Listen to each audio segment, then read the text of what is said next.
And welcome to Die For RPG. And this is Sources of Power, Episode 5. Now, last that we left off, our party found themselves arriving in the city of Jafar, the ancient port of Israel, and they had got themselves into a motor car that Mr. Relish had kindly arranged. And party had got in, and they started to drive off in the distance. So I'm going to put it towards you, gentlemen. We can either, if you want to have a wee scene between yourselves for the next maybe 5-7 minutes, there where you're bantering back and forth, we can have that. Or if you want to open up us at the city, it's up to yourself. I want to go to Jerusalem. Worcester, yourself? Jerusalem, okay. So the car. So you find yourselves, and are you? Not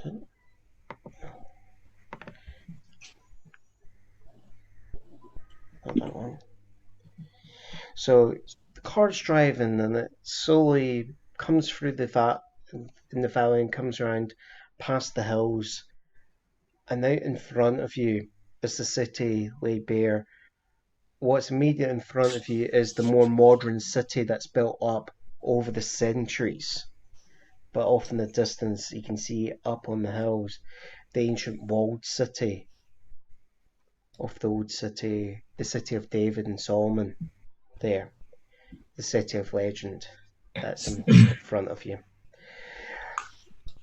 And you'll find that Mr. Relish, with time and effort, he will actually be driving you through the city there, and the noise washes over you as he winds through the streets. But it's just slowly but surely as he is going through, you see that there's more and more roads are blocked off there, and Mr. Relish is looking at you and he goes, I heard about this from the lawyers that represent you, sir. They mentioned something about a quarantine there. I don't know the extent of it, but certain aspects of the city are closed off there.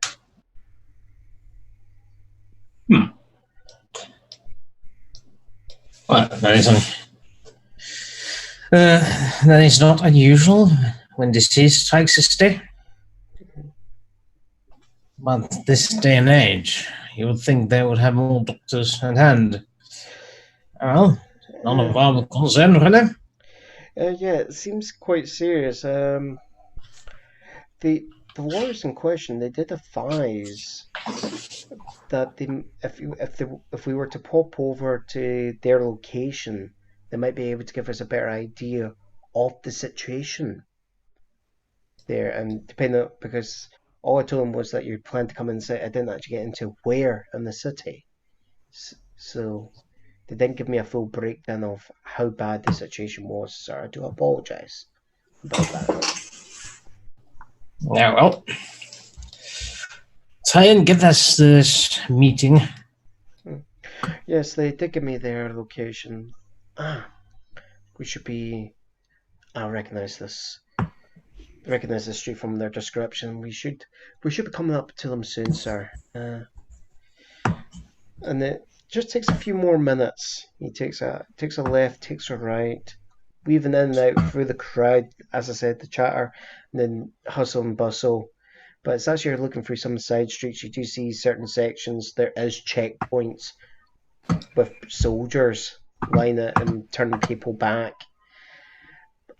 Can I see any street signs or any places of note while we're heading that direction? This part of the city, this is really like one of the more modern suburbs that's just recently popped up over the years. So this is a area that you don't really recognise of note there, but I'll be specifically looking for St. John the Baptist Church or St. Mark's Church, because I know that we're heading into the city from Jaffa. Yeah, you've not actually approached that point yet. Okay. I So we're past. Yeah, I assume that we've passed the Citadel there by Omar Square. So what is like that bit, what you're seeing on the map, that's the old wall city of Solomon. So that's right in the city centre. You're weaving starting to come in through the outskirts there. Okay. So what is Mr. Welsh he's talked about is Mr. Lord Roosters Redwood's contacts, which is a lawyer called Harry Wycliffe, represents his concerns here. And he's advising that he will be able to give them a bit more information about what part of the cities that they could potentially access there and about. Is there any way, going out of character for a second, is there any way that the audience can see the map? I'm not on Twitch right now. I am. Yes. Oh, you need to make its own window for it. Yeah, and that would have to be a other window capture, isn't it? Yeah. Because I suspect it would be very helpful for the audience for this particular episode. Yep. I'll just try and do that. Sorry for taking this out. I just thought it'd be a smart idea. It was something I thought for you guys, and I forgot about this. I got you, audience. I got you covered. This time, the breaking stream can be blamed on Evan. So so while he's setting that up, who is in the stream currently? At least Froggy is on. All right. Have we got Blink yet? I haven't seen any comments from Blinky. All right. Well, Frog, this way you're not just completely confused because there's a lot of landmarks on here and important places. So, it's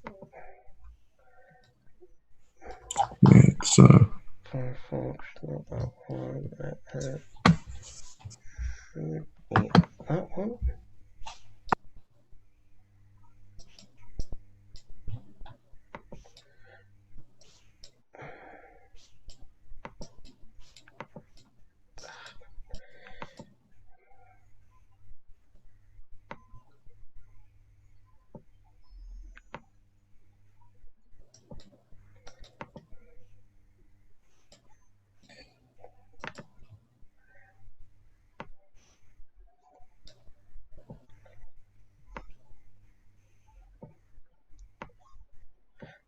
Let me recheck these. So they go there. That will be Hampton move. There. Whoops. Wrong bit got grabbed. Stop grabbing that, John. And grab that. Well. Oof. Meanwhile, I'm just looking at the Google Maps of the place. Yeah. Yes. It's a bit too modern. Yeah, so this is really more on that bit is right in the center. So the bit that you're quite a bit far out, you're maybe a couple of miles out, more in the suburbs. Okay. Got it. On the left side of the map. Yeah, exactly. Wait, you may want to go to the settings page on Roll20 and set the avatars to names only, so they don't block anything. Exactly. Thank you, Wisdom, for reminding me about that. Right. If I am seeming to be a wee bit slow on this is me using a touchpad in years. There. Fair enough. Yeah. Hold on. What was it you're saying there about? The chat avatars play a video avatar size to names only. Yeah, I'm just trying to remember where it is in the settings. That's what I'm trying to remember. On the game settings. In Zoom, I mean in Roll20, it's under my settings and it's game settings, chat avatars. So it's kind of near the bottom-ish. Could be that one.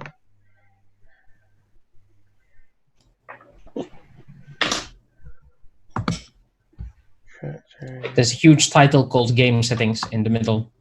Yeah, that's game settings.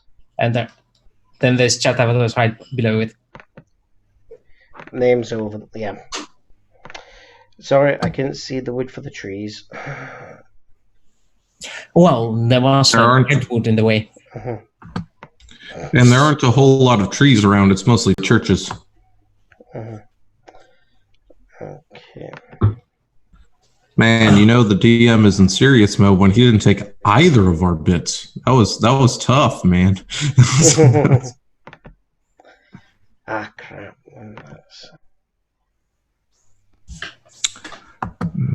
So, Lord Redwood, what did you find while you were in Jaffa? Nothing much of interest, only more rumors and hearsay. Apparently, my name back in Egypt has been quite tarnished at the moment. Well, that's disappointing. Yeah, I haven't found much mention of me at all, which I quite enjoy. Yes, I do believe all this blame was squarely set upon my head. The what is? Are you arriving to the Armenian Church with myself, or do you have an ulterior place that you are hoping to arrive at? I was hoping to stick around with you. My lawyer gonna wait for another day or two. Well, I am hoping that while we are here, our contact Ezekiel will be at the Armenian Church, but I also know the Church of Saint John the Baptist, which is on the other. It's not up on the hill, but it's kind of on the other side of the main street that we're going to once we pass the Citadel. The Church of Saint John the Baptist should have some more contacts. It is the if the Vatican is the official place of the Knights, Saint John the Baptist is the hidden headquarters of the Knights. A little inside information for you. So I am hoping that there's going to be some additional information at the church when we arrive. Right. I'll hope to stop at both. So I'm just trying to... Right. So it's just as you're saying this, the car slowly pulls up and you find yourself in a plaza there, fountain in the middle, but you're pulled up in front of a building, sandy coloured, and it's just a two-story affair. And there's a brass plaque saying the firm of Wycliffe and Sons there. And Relish just turns, this is the place, sir. He identifies they'll be inside waiting for you if you need to chat to them. Would you mind joining me for a few minutes? We'll be quick about this and go find the Armenian Church. They should know better better if it's in the quarantine zone or not. Real quick, John.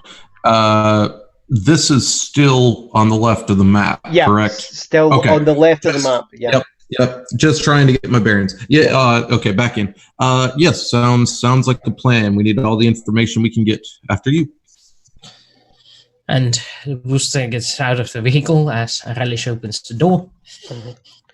And as I get out, I attempt to stretch my back unsuccessfully with the two giant swords strapped on it, but he does his best to get out. Didn't you put them in a suitcase? Never mind. He stretches his back and lifts up Yep, you did. I don't write notes in this game. I've told you that before. So, And that's all the blame on your end. yeah. Oh yeah. you So he find grabs. yeah. So Go ahead. You would find that the time now is last session you started off. It was like just sun had started to rise. This is now about noon time there. So noon sun is beating down on you. Mr. Welch is just turning to you and he says, "I'll wait with the car, sir. I'm assuming." If you wish. And he just nods at you, and you just see him slowly, just like taking and just double checking the gun underneath his jacket, and then just slowly just reposition himself and just straighten himself up and putting the cap on his head and just standing to at a slight attention. He goes, "I'll be waiting here for you when you come back, sir." Excellent. We'll be back in a jiffy. Of course, sir. And I'm assuming you're entering into Wycliffe and Sons. Am I correct? Yep. So the outside of it is quite a plain affair, but when you come inside, it's quite opulent. You know, it's what appears to be marble flooring, marble colonnade there, and as you're walking up, there is actually a reception desk out of what appears to be solid oak there, and behind the desk is just a very prim and proper looking woman behind the desk, just going, "Can I help you in any way, sir?" Yes. I am Wulster Redwood, Lord of Wendell. I have an appointment. Who's it that you're who's your appointment with, if you don't mind me asking? As you're saying this, she's pulling out a book to, of course, listed appointments on it. Is it what lawyer is it? Your appointments with? As Wulster steps closer, leans in and says, "All of them." Just give me a moment, sir, and you just see she pulls out a phone just quickly. Sir, there's a Lord Wooster Redwood. He says he's got an appointment, but he doesn't say which lawyer. He says all of them. And you hear like a wee kind of buzz of someone's talking back to her, and she goes, "Okay," and she just puts the phone down. If you follow me, and she steps up and she leads you through the building, up a staircase, and then to a small drawing room with an electric fan that's going off ahead. And she says, "If you take a seat there, Mr. Wycliffe will be here to see you quite shortly. Thank you for visiting." And she just quickly runs out as soon as she's given the while he's talking, I'm kind of taking a stance like back on behind him on the right, with the arms crossed, and I'm in the Sunday best because Wooster forced me to do so. So very much trying to posture as much as I can. I think not overly not intense, but like just sizing myself up, being his bodyguard, making it look very evident I'm the bodyguard. Mm-hmm. Sunday best, I would hardly call those dinner outfits. Yeah, it'll work. Yeah. But yeah, so like even when anytime that Wooster is sitting down or talking, I'm going to be standing up behind him. Them, yeah, right. Yeah. You don't have to wait long. The door opens and a gentleman walks in, tall, slender, hair grey, slicked back, with a pencil-thin moustache there. And Evan, how tall was your character again? Describe him. Give me a second. I want to say he was 6'1", 6'2", but I don't know if I wrote it down on my sheet. No, that's fine. That's okay. Yeah, so this gentleman is as tall as you, but where you're a bit more brawnier, right? This gentleman is pencil thin. Okay, it's all, you know, if he was stripped down, it'd probably be more like wiry muscle more than anything else there. And he just quickly walks up and his hands held out, and he just goes, "Oh, Lord Mr. Redwood, it is a pleasure to meet you on such an occasion. It's first time I believe we met, but we've represented your family in this area for quite a long time. Is there any particular reason you're out here?" Yes. Unfortunately, we are going to have several cases of lost and confused wanderers in the port of Jaffa, and you were the closest office of our lawyers available. As for some odd reason, my stepfather decided that the Olympic should be diverted to the Mediterranean instead of New York. And due to some damage it suffered on the way, it is no longer able to carry on passengers, and we need to reroute those through local means. And I would need your office to do this at once and as quickly as possible to all those passengers. So as you're saying this, he's taking a wee notepad. He's just sitting on the edge of the table, leg crossed, and he's just taking down details and goes, "Yeah, this sounds serious."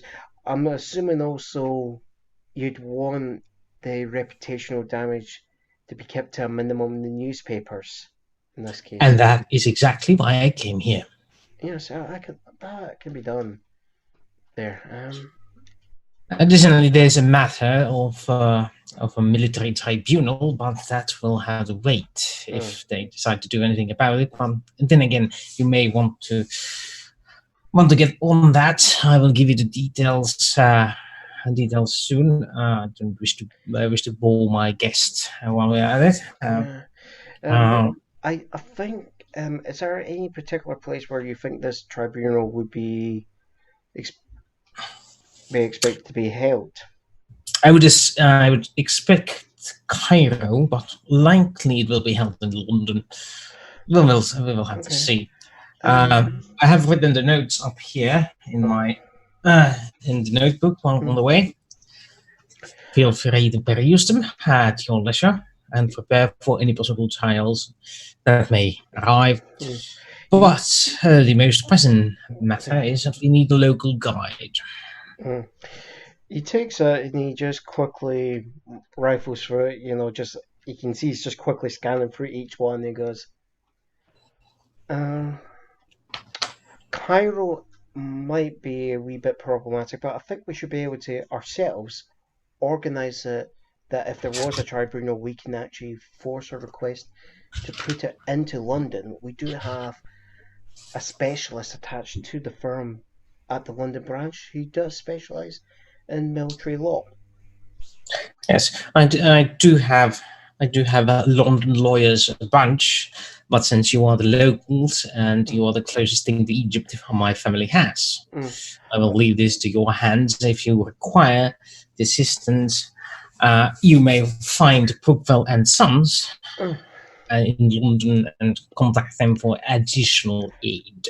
Yes, we do have their contact details on your records, Lord Redwood, so we can. Excellent. We'll get that organised there, or we'll see or double check with them if they've got maybe a more appropriate arrangements for potential Cairo. But I think in this case, maybe trying to organise that from London will be more appropriate for yourself. When you get back to the city, it'll be more comfortable for yourself at the same time. There. You're talking about a guide to the city. Any particular part of the city?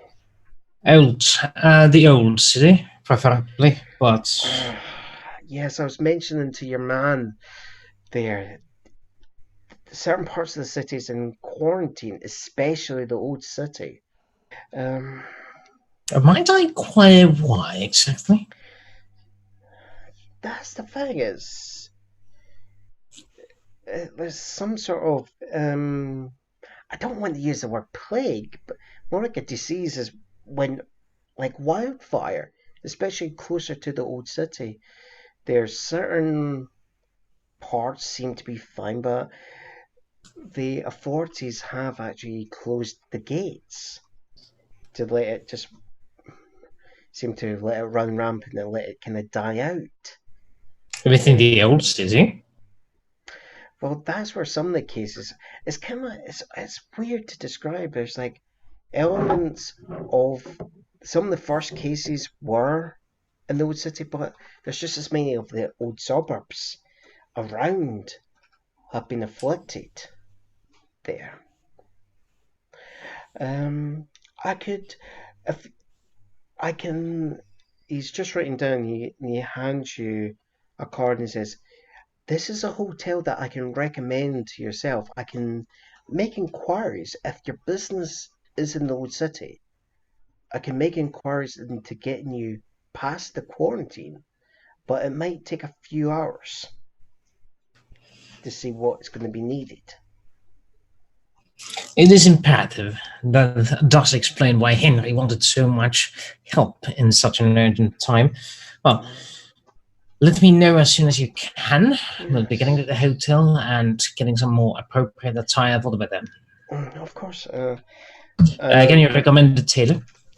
Ian goes, "Yes, actually, the hotel that I'm recommending actually has a tailor attached Excellent. that I would recommend."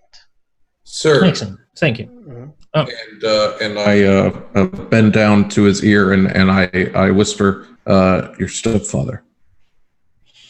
Yes, of course. Apparently, my stepfather is missing, suspected dead. He was on board the Olympic before it arrived at Alexandria, but no one has seen him since. We found a piece of his jacket in the hold, but nothing more. The captain has handled the investigation so far as per the maritime law of the United Kingdom, but we still do not know where my stepfather is. You may want to relay the information to the company vice president to carry on in his stead while we pontificate on while the board will pontificate on who will replace him. Yes, that can easily be done, Lord Redwood. The issue will be, though, is probably going to be the red tape there. But I think I will get in contact with the Olympic to actually make sure that the captain's paperwork meets all the legal standards required to facilitate the expediency of your request, so that it doesn't get held up in the courts. I've left the Olympic the orders to remain in port until the lawyers have gotten their share. Of course, Lord Redwood. Yes, I can have one of my associates join you in your car, and he can guide you to the hotel there in question. Excellent. Thank you for your swift response. No. Mr. Whitewood, was it? Wycliffe. Whitecliff, my apologies. Wycliffe, Wycliffe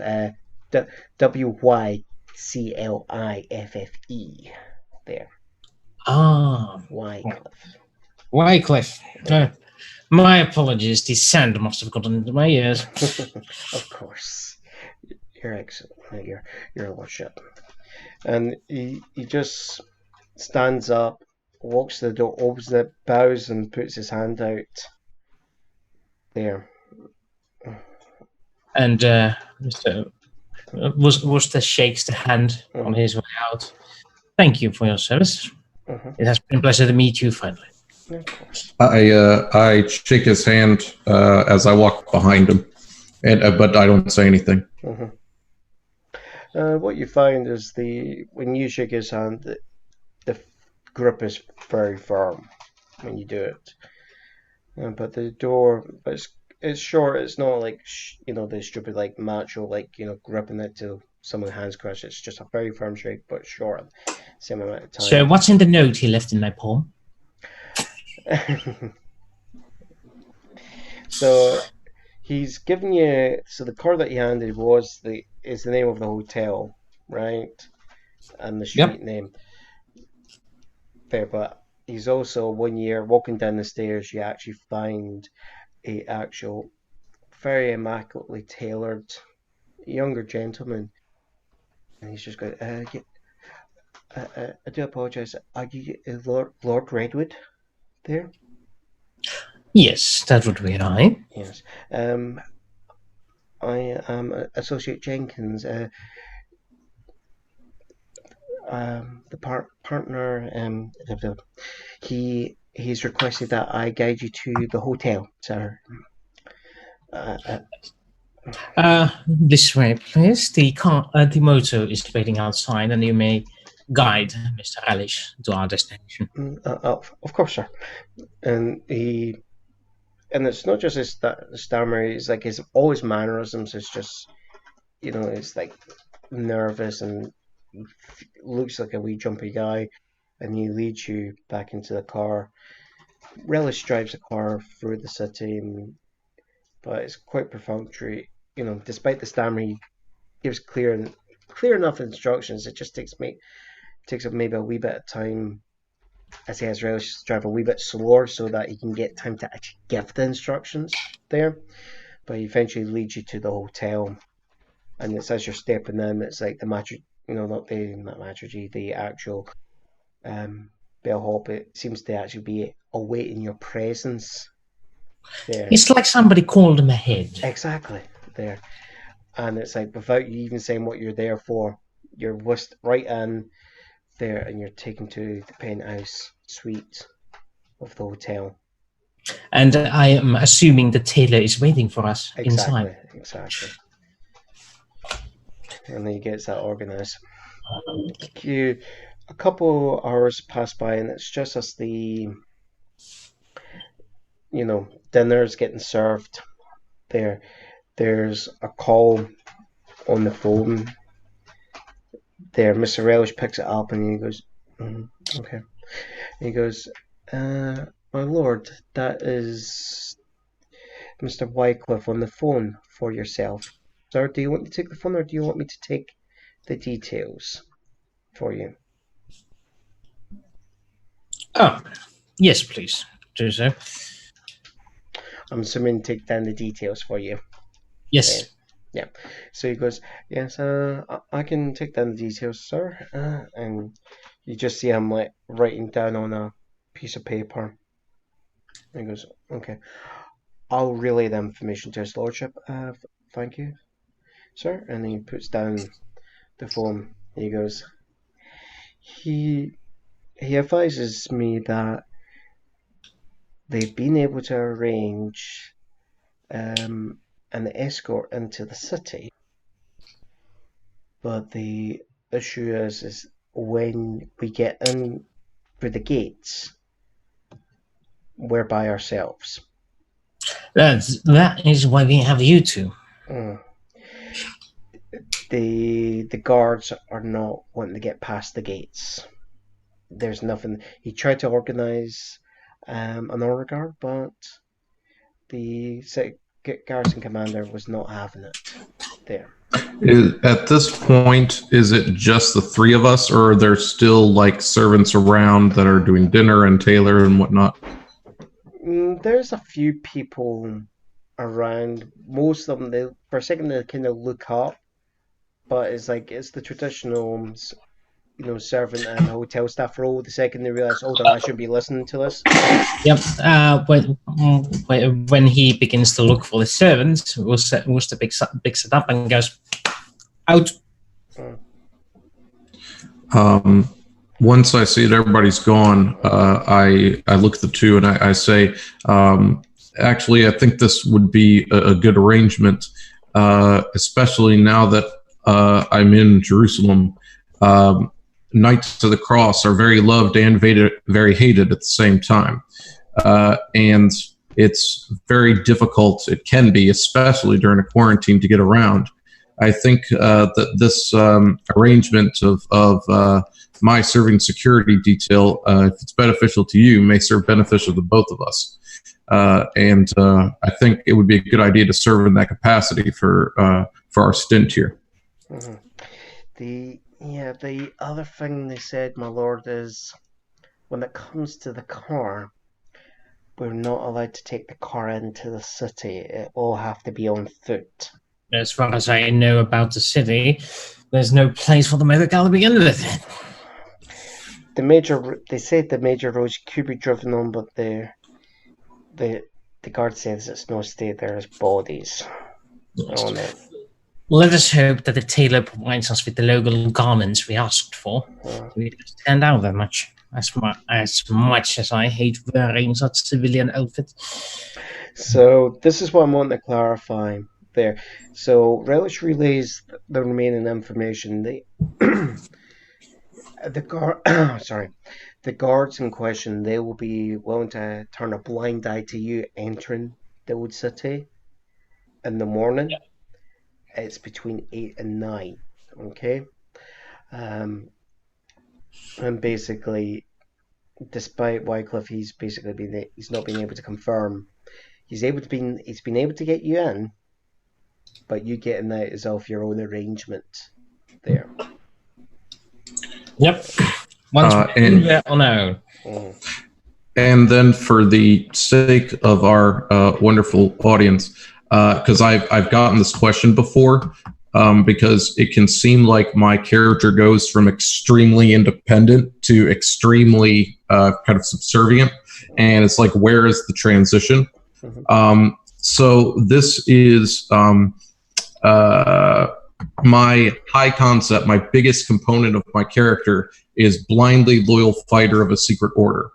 And so typically if it's not kind of a battle plan type of situation, or when it's not conducive to my character, he's going to be independent.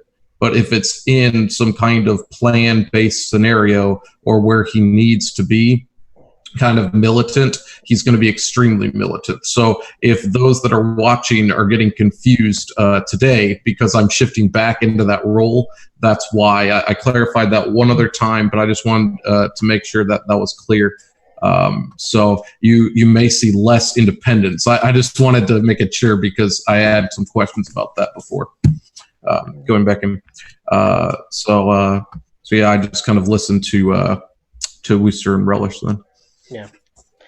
So to get it organized, the tailor gets the garbs and he's going, I know you're asking for me to prepare local garments, but is there any particular fashion that you require? You got to remember the city is a mixed city of different races and different cultures. Well, something roby that I can hide proper clothing underneath. I wouldn't want to be wearing.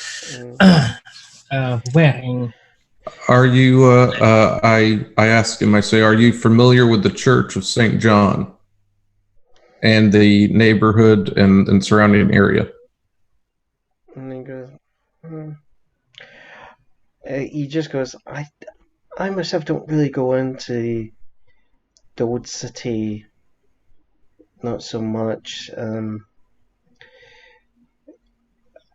You find that my kind of a while back were expelled and had difficulties.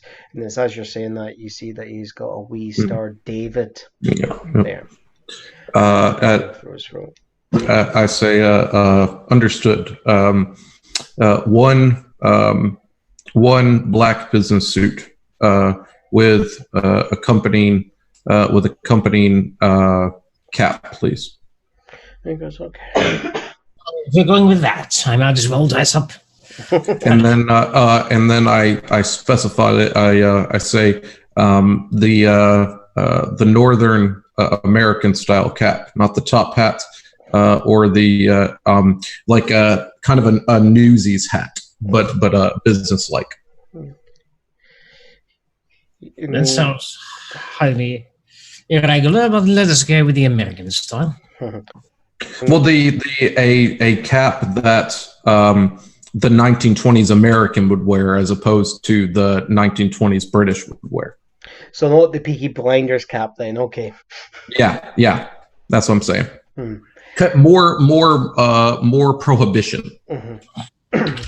So he starts getting measurements, he starts getting things, and he goes, I can get it done, but if it's going to be for tomorrow, I will have to do a rush on this, and the quality, it's not going to be of some of the finer quality materials because some of the stuff is not to hand in the quantity needed.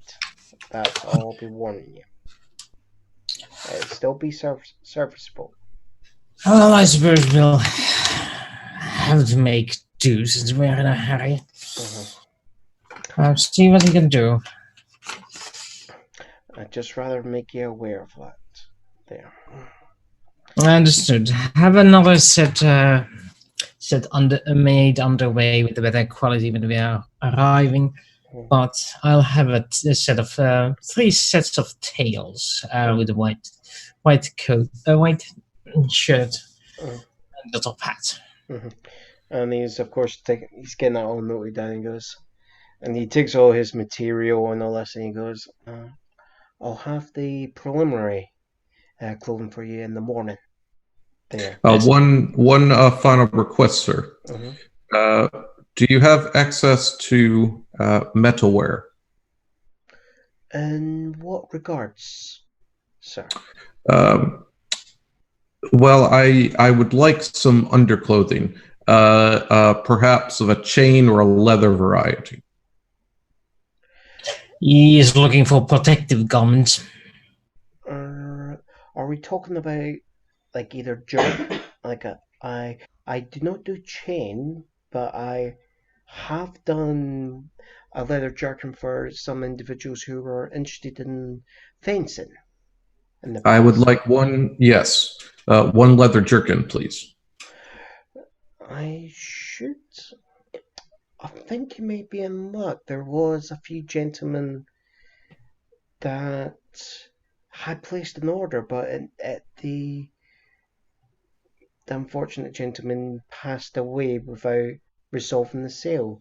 It might be of size for you. I can send it up to you for you to see, or you can send it back and confirm if that suits your needs, or if it's not big enough or small, or it's too big or too small. Thank you. Is there any way before you send it that you can add a slight amount of extra padding? Just the tiniest amount of material. I can see what I can do there. Thank you. I would appreciate that. And it goes down there, and I'm actually spending a wealth on this guy. Okay. I'm assuming this is basically you real putting the importance of you want all this stuff to be prepared there as soon as. Okay. What I'm going to do is, because you're spending wealth to do this is going to be you buying yourself the equipment and stuff there that, when you robe yourself up, if you're needing to do a conceal roll or a guile roll to pass as natives, you're going to be able to do it. You're not going to have a negative to your roll, okay? It's only if you start talking and it's clear that you've got an American accent, okay? That's how I'll be doing this for that, okay? What's going to happen with you, Evan, is he's going to send up the jacket in question there. You'll find it will fit, but he has the notes in. This is untouched there, and what he's done is he sent a few samples of additional material that can be added, and he goes, these are some of the samples of other leathers that I can potentially add to the top of it there. And one of them is basically an alligator hide there. Okay. Crocodile in this region. Well, it'll be on the underside of the jerkin, which will already be underneath me. Whichever material will allow the most movement and stop the heat. So if there's one that's not cotton for the underside, but if there's some form of silk or something that, because that leather jerkin is already going to be hot, so whichever material would be the coolest is the one that I would pick. It's like when you send that, wee amendment, he goes, he sends a silk shirt that can go underneath that. There and stuff. Yeah. Sorry, I misunderstood what you were meaning there. Well, I wanted padding on the actual jerkin, but it works either way. It works out fine. So. Yeah. So what he says is he can add that alligator hide or the crocodile hide to the outside of it. Okay. Easily enough to make it a wee bit more sturdier there. And I don't want to do that for concealment purposes. Okay, that's fair enough. So it's just with those corrections. What happens is he sends up the leather jerkin with that silk underlay instead. There, with it, and then the night passes.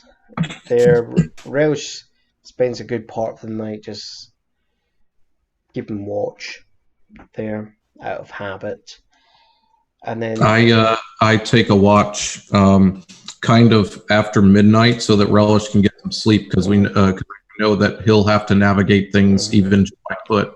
Yeah. So I take some of that from him. And what he does is when the morning comes there. In regards to your question, Blink, the map you're seeing, that's the ancient walled city of Jerusalem. So this is the Temple Mount and the surrounding area. There.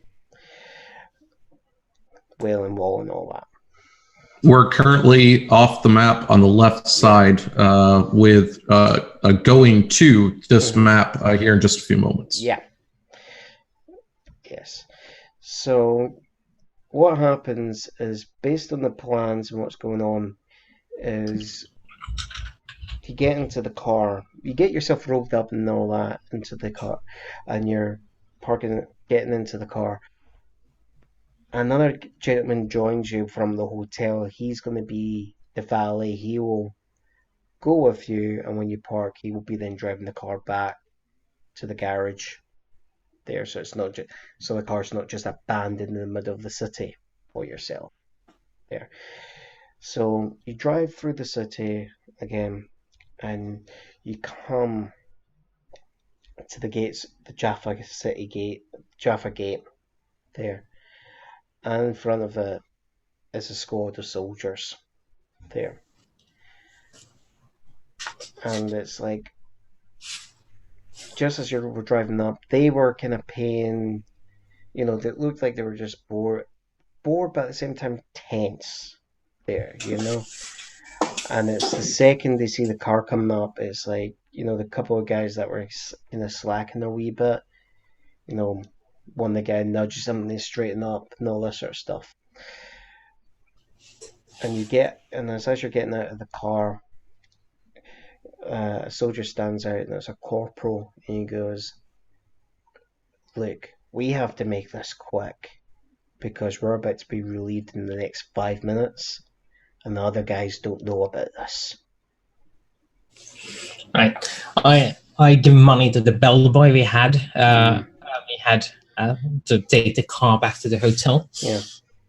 And the bellboy just nods his head, and the car drives off, and the corporal just raves you through and goes, and of course, And they're just saying, look, you are sure about this? We can let you into the city, but we have no ability to let you out. You will have. About that bridge when we cross the river. Ahead, And he just goes, on your head be it. Right, open the gates, lads. Quick about it. And they get those gates open there. And you hurry in, and it's just as quickly as they opened them, they close with a quick thud. There. Assume from here on out, anytime that we're walking or anytime that we're around, that the suitcase is in my left hand. That way I don't have to keep referring to it. Yeah. So just go ahead and assume that it's there. No, that's fine. Thanks for clarifying that. Right. It's just, and then what you find is just, as those gates close, it, like, the sound of the city behind you kind of gets muffled there, and you just realize right in front of you, it's dead silent there, the sound. And you look around, you see there's a few bodies lying around there, but apart from that, it appears to be no one else kind of moving throughout this part of the city. Yeah. So what do you do, gentlemen? This is really familiar. It reminds me of the war. I look up at the Citadel and see if there's any movement on the Citadel to our right. So the Citadel, that seems to be quiet. So based on the thing, I'll just re-clarify, based on the information you were given, okay, is that Ezekiel is a member of the White Council. He is also a member of your order, okay? Mm-hmm. And what they advised was he is also basically the head, he's basically the patriarch of the Armenian chapter of Christianity. So yes. So what you know is, and I'll go into the map. That would be St. James Cathedral. Yes. So you see the red outline. Okay? Yes. That there is the monastery that surrounds the cathedral. Yes. Okay. So you know that's where you'll be ultimately into, and that's part of the Armenian quarter of the city. Just quickly out. So the red outline, that's the Armenian monastery of St. James Cathedral. Around it is the Armenian quarter. To the east is what's called the Jewish quarter. North of the Armenian quarter is the Christian quarter. And then that northeastern center is the actual Muslim quarter. And then the kind of southeastern bit is the temple, the old Temple Mount and all that sort of stuff. All right. So if I'm looking at this clockwise, the part that has the Church of the Holy Sepulchre is the Christian quarter. Give me a second. I'll pull up my. Also, which gate did we end that through? Jaffa Gate. The one on the very left. Yeah. So, it's got the red line comes from it. Yeah. So basically, this map is orientated to north. Okay. Yeah. So Jaffa we came in the west gate. Yeah. Yep. So Jaffa Gate is the west gate. So the gate on the left is west. Gate to the top is north, and so forth. Okay. So northwest section is Christian section. Yep. North and kind of that northeast. Between the red and the green is the Muslim section. Yeah, that kind of L-shaped quadrant is the Muslim section. Yep. Okay. South center is the Jewish center. Exactly. Section, because it's got the synagogues. That makes sense. Yeah. And then the bottom, the southwest would be basically the Orthodox, essentially. The Armenian Orthodox. Yeah. Yeah. Armenians. Okay. Yeah. Yeah. Okay. All right. Okay. I would motion to Wooster. I'm going to stay as silent as I can throughout the process. And so I'm just going to motion to him, and I'm going to point to our right and motion him to kind of walk behind the citadel, because I know from my instructions where the Armenian church is, at least in relation in the old city. I know where these sectors are, so I know it's going to be on my right, probably close to where we come in. Okay. So I don't know exactly where it is, but I know, okay, it's going to be on our right, and it's not going to be near the Dome of the Rock. So I motion over to the right and say, let's start taking this road down. Yeah. I kind of motion that way. I don't actually say it, which would be, hold on, give me a second. So that would be the Armenian Patriarchal Road, Armenian Patriarch Road. Yeah.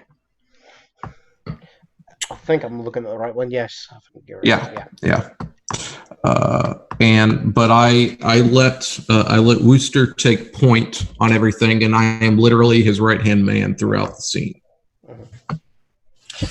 Well, Wooster is going to be out of sight as often as possible. In situations like these, people are skulking around, so that won't be seen as unusual to follow the walls and look around. Yeah.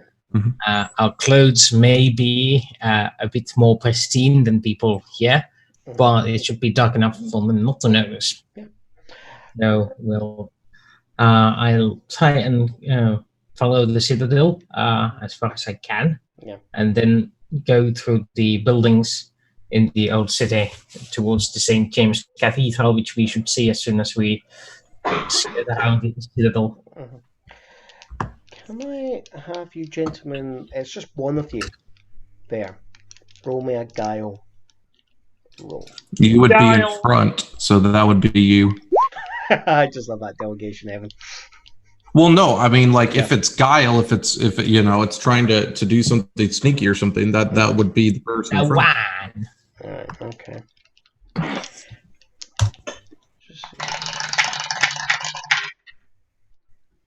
No, you're just moving through the city, and what is the streets are empty, but it's as you're passing like places like the Citadel, you can hear hushed tones from the inside and all that, and it's the same as you're walking down the streets and so forth. There, certain buildings are definitely quiet, but other ones you do hear people and you hear people, like, it sounds like they're moving things against the doors there. But no one really bothers you, no one does anything, no one impedes you. It just seems everyone at the moment is just wanting to stay away if they don't know who is approaching there. And you make your way quite quickly through the city after, moving through, because there's no one impeding you. You actually make a decent pace and find yourselves coming up to the actual monastery of St. James's Cathedral. And it's as you're coming up to the actual city there,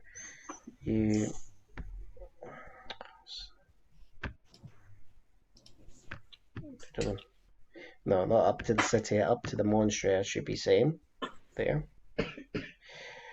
You start to hear from the monastery a chorus going off from inside. Spell that word. Chorus.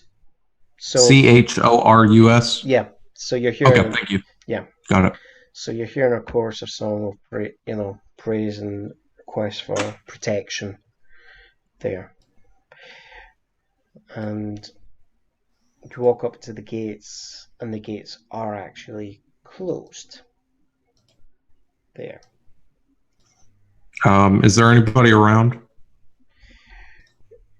Give me a focus roll there. 2. There's no one. immediately outside, on Okay. the street with you. But as you're just paying attention, you do hear just behind the gate there is scuffling there. So there is people, clearly from the song, there's people in the monastery, but there is also, by the sounds of it, there's people actually in the courtyard behind the gate there. I motion to Wooster to by kind of stepping forward, like intentionally in front of him for a second, as if to motion, let me take point on this. Again, I haven't spoken anything since we've gotten in, so I'm trying to remain as conspicuous as possible, inconspicuous. Yep. This is where my expertise ends and his begins. So Wooster steps gladly back and letting the man of the church deal with the church. I go up and I begin saying a prayer of Saint James in Latin. Just making sure that's not too loud for you guys. There. Are you talking to the audience or us? Both of you, both the audience and you guys. Mine. Ours is right in the background. It's fine. Yeah. Just lower it because that's going to get a wee bit louder there. Yeah. Right.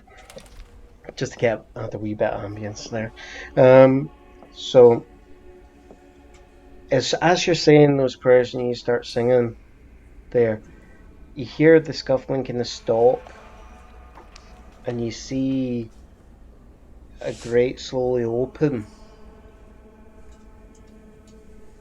and you hear someone speaking haltingly in Latin themselves. Who goes there? I say Sir Knight Ren for Ezekiel.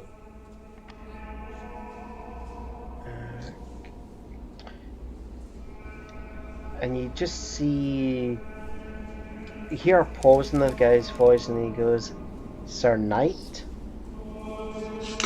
At this point, I hold up my hand and show him my my nail and say, "Yes, Sir Knight Ren for Ezekiel." And you just hear the voice just says, anyone can get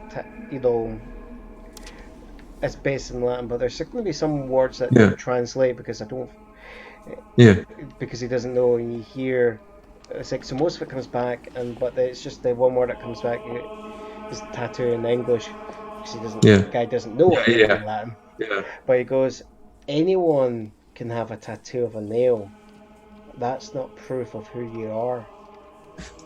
I say in Latin, though I may look for Ezekiel in James, my patron saint is that of John the Baptist. And the reason I say that is because anybody in our order, the Knights Templar, their patron saint is John the Baptist.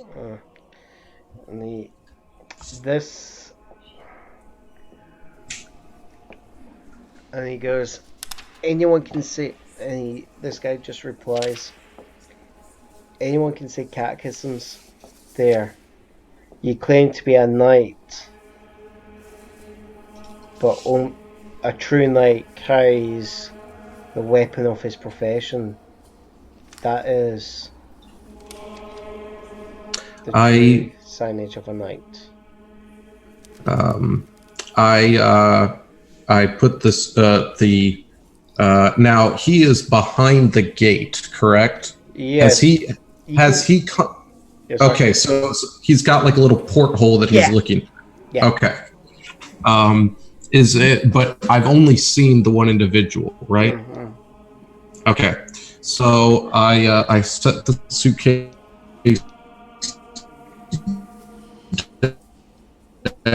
down in it like this, and then I just briefly open it up like just the tiniest hinge to the porthole, as much as I can show, and then I close the suitcase and close it back up. Right, okay. So he just catches the actual sight of what you show him, and you just hear a massive flood as the grate is closed there, and you hear the sound of whoever was there is actually running there. That certainly made him move. He should have believed me in the first place, I say to Wooster under my breath. And then again, these are perilous times. The city's in quarantine and their food supplies are no doubt stretched thin. And while he's running, at this point, I assume we're still left by the gate just for a minute. Actually, time passes for a moment. Okay. There. While that happens, I make sure to back up behind Wooster, as if to make it look like Wooster is the gentleman that he was referring to. Well, because I go back into the security role. Really? That's until I'm sure I know who I'm dealing with. You're waiting for quite a while. While this is going on, Relish is pulling out his revolver, he's spinning barrel, double checking, sighting it, putting it away, doing quick draws and all that sort of stuff. 10 minutes pass, 20 minutes pass. It's practically, nearly close to 30 minutes before the actual gates open. And it's as the gates open, you actually find there is a crowd. Well, not really a crowd. There's two lines of men waiting with shields and spears lowered down to face towards you. In this 30-minute interval, Wooster, if you'll have it, I want to give you the suitcase. Okay, fair enough. Yeah. I'll be holding it then. Yeah, and I'm just behind him. Okay. So, wait. Let me catch this. Does it look like an honor guard or an ambush? More like these guys are arranged themselves that if suddenly someone was to rush through, they're ready. Yeah. So, fair enough. So Wooster will take the open gates as a signal to invite them in, and he begins to walk there with a casual stride, gesturing to the others to follow him as he makes way inside the gate. And he says, 3 of us. Relish will be on his left, I'll be on his right. It's just as you're passing, you're walking into the courtyard, you hear the doors close, slam shut, there, right behind you. That's why Wooster said 3 of us. all of us get in, and no extras. Yeah, and you just see them actually kind of morph around you, and it's basically spear points pointing all towards you, and they just slowly move in formation and let you guide you through the courtyard there. Because of the organization and time it takes a while for you to get where you need to go there. So they don't seem hostile, they just want to move in that direction. Is that what I'm getting out of this? Basically, they seem to be wanting to make sure that they want to guide you, but they don't want to turn their backs to you. So because they're all kind of So it is honor guard, it's just a moving honor guard. It's more like it's an honor guard of the sort that they will poke you with a spear if you do anything stupid. Yeah. Got it. Okay. So they're not hostile, they're just on guard there. Okay. Yeah, they're on guard, exactly. Okay. So, and because of that, that's why it takes a while, because as I said, some of them are having to walk backwards there, and they're moving in perfect formation there. So it takes a while but eventually you're taken past St. James's Cathedral there, and it's a small. At this point, is it about noon? Yeah, I would say so. Actually. Okay. All right. Sorry. Yeah. Yep.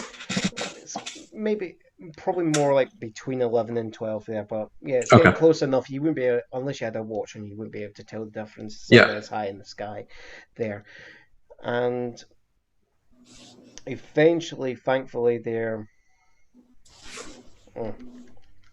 Well, I'm just calculating how long it would take from the citadel to the monastery compound. Yeah. It's 10 minutes of walking, and we waited for 20 minutes, so it's more like 9. We're just skipping ahead there. GM mistake, but we were waiting for an hour. GM mistake. There you go. Clearly. GM mistake, but we'll skip over that. But just going through, and eventually you find yourself in front of a very plain building there. And they reorganize themselves so that the way is clear for you, the three of you to enter the building there, but for you to go nowhere else. And it's clear that they're wanting you, that's where you're needing to go. Well, Usta looks at Halish to open up the door and then moves in. Oh, I apologize, my lord. And he moves over to the door, opens it, and stands to the side and puts his hand out, beckoning you to go through the door. And then he walks in, still holding the sword case. Mm-hmm.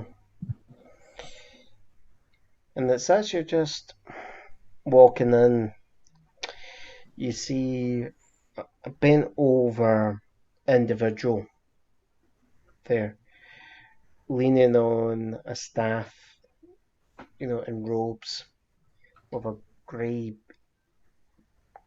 greyish beard that's going down towards the waist.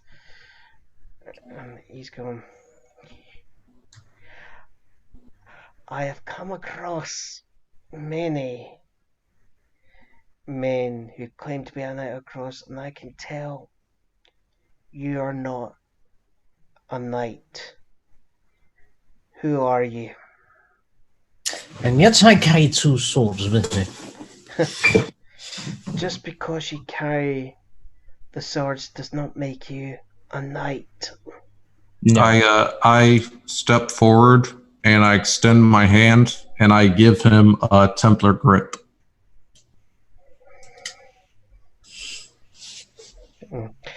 There, as they would say in the Templars, certain signs and tokens that can distinguish one brother from another, even amongst the masses.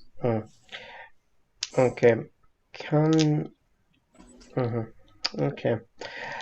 He would instantly recognize that. If he was part of the order, he would instantly recognize it.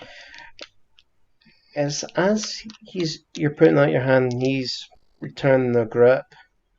Which hand are you holding out? My right hand. It's your right hand. Yeah. Just clarifying, which hand did we say was the one that had the mark on it? Both of them do. No, it was only one. It was, which hand did you hold out to shake Nicodemus? Oh, Nicodemus, my right. That was your right. Okay. This is what I was wanting to clarify. Got it. I get what you mean. So it's as you're grasping the hand, can I get you to do a haste roll, please? 1.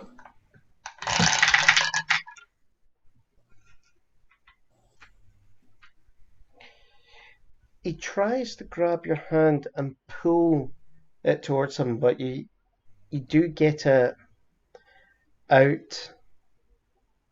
But he goes, you're just not a knight. There's something else. You've been mocked.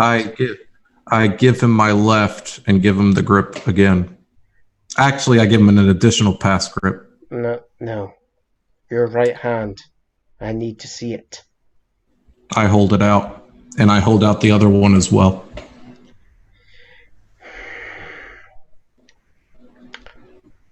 Why is that mark? And he just points. Why is it there? Because he needed to save several hundred people. It was his or ours. You made a deal with one of the fallen. Yes.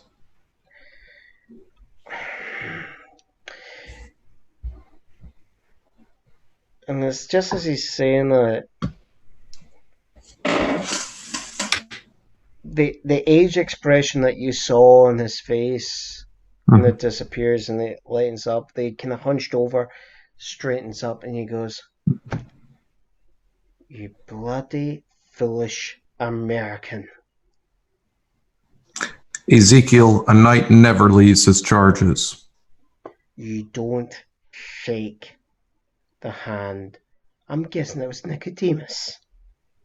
It was Nick. Don't trivialize him. Call him by I'm his not. no. Call him by his full name. You call him by Nick. You're mocking him. You're trivializing the danger he presents. I look at Ezekiel as he starts to pontificate, and I just stare at him and I say, I have dealt with Nicodemus in a way that you have not. Do not trivialize me either. And before you begin, you can see the mark that I've made. That's nothing.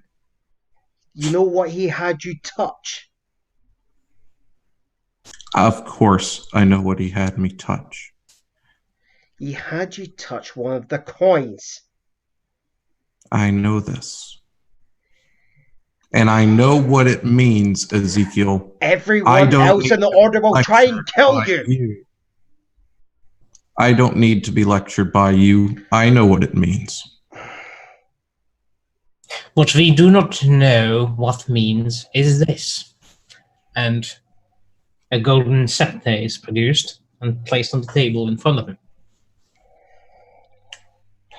That is why we are here.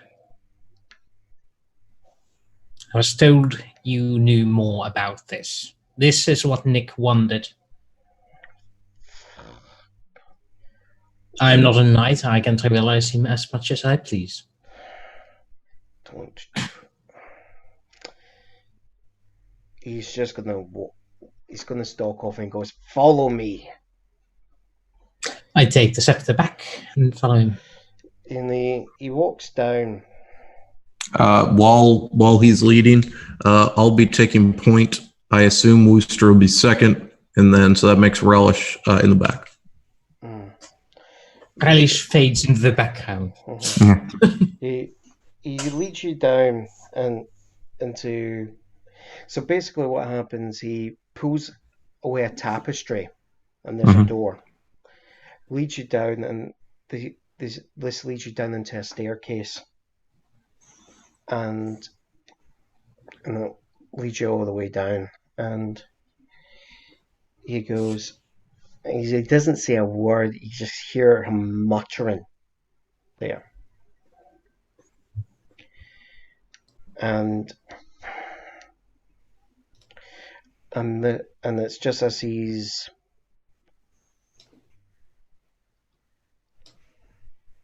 comes to the end of the corridor,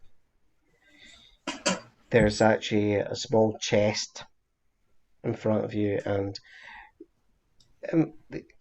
most of the corridor was dark. It was barely lit. It was like an occasional torch, but this kind of antechamber you're in is very well lit. But it's quite plain. There's just a chest in front of you and two candelabras, style torches to the side to light the place. And he opens it, and there's a parchment in a scroll form in front of you.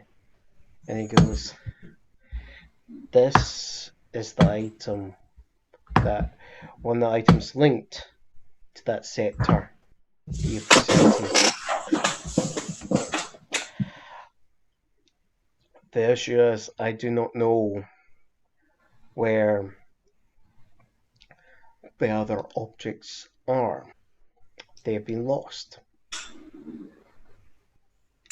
I look at him and I say, this man's stepfather has died for this item, and I have been marked. I need more than just I don't know where they are. Can we at least what they are? Nicodemus doesn't care about the items. They have no power for him. What did he get you to do to get him to shake your hand? He was going to kill hundreds of lives on the Olympic, and he was going to take Fidelicus.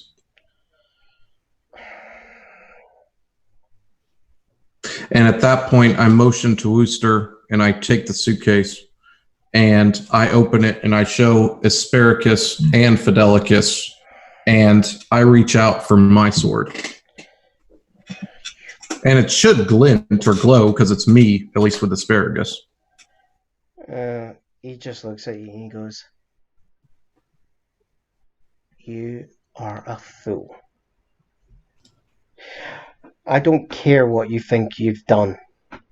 You've been played by Nicodemus. Are you going to help us or not? Because if not, I don't need to be here. I recently heard from the Order that the bearer of Fidelicus had been killed and the items, his weapon, had been taken by the Denarians.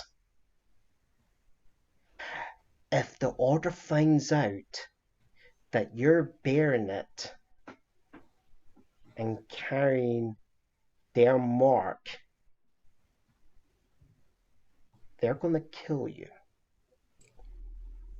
The Order will kill you. And before you say you know you've done something that against Nicodemus that no other knight has done, how do you think other knights have died? They've tried to make deals with him, and they've died for those deals. You don't know all the story of the Order because Nicodemus and his cronies, they make sure that our records are destroyed every couple of hundred years or whenever it suits their needs. I know because I remember knights like you. And he just points at that mark. That is what killed them. And they've done it for other worthy reasons. They took that coin to stop someone else taking the coin. And you just got fooled into taking a handshake. You don't need to bind someone like Nicodemus with a handshake. If he just got his word, he had to abide by it. But it's your cultural understanding that you had to seal it with a shake. He exploited it. I look at him. I put Fidelicus on the counter where he gave the scroll, and I start walking away. Oh, you'll tell him now. There's no point in scolding a man who's made a mistake. You teach him, you don't burn him. Nah. He's... Don't you get it, sir?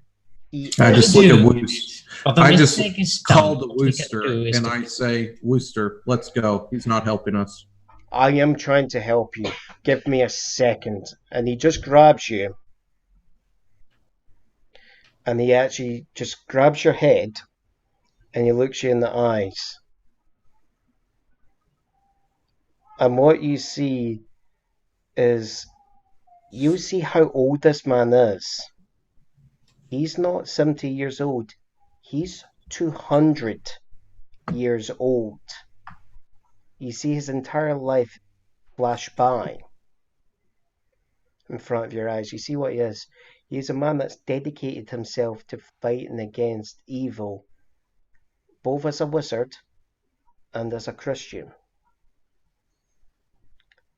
He has seen knights like you make deals like you have, where he's warned them and they've died because of it. He's not thinking, he's just seeing, this is a man who's tired to his soul, because he's just seen the repeat and the cycle that's happened time and time again. And he's afraid that he's just seen another man. It's not because he thinks like, it's hard to explain. And this, well, you're seeing this of information of yourself there.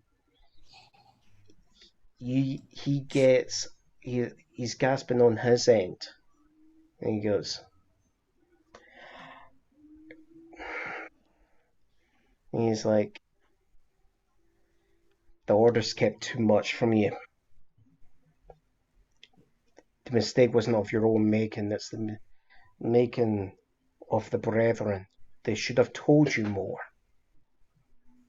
You would not have made the mistake that you've made. But that's not on you. You did what you thought was right, and that's all I can ask of you.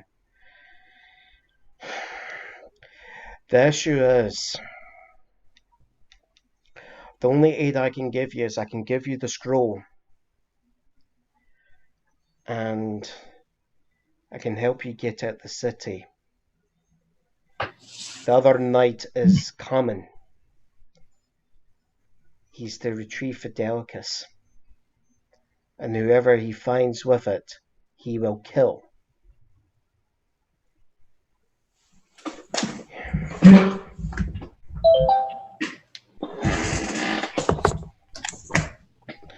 The bear of Amaracus will be hunting you now. Who is the current bearer of Amaracus? A man called McTavish. He's bearing his sword for 40 years.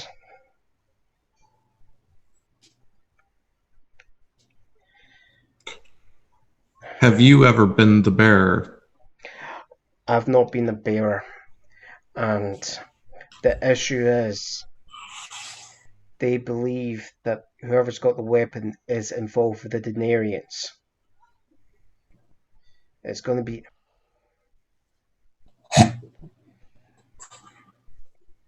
There may be someone that... The issue is, even if you get rid of the sword, that mark, if anyone else in the order sees that,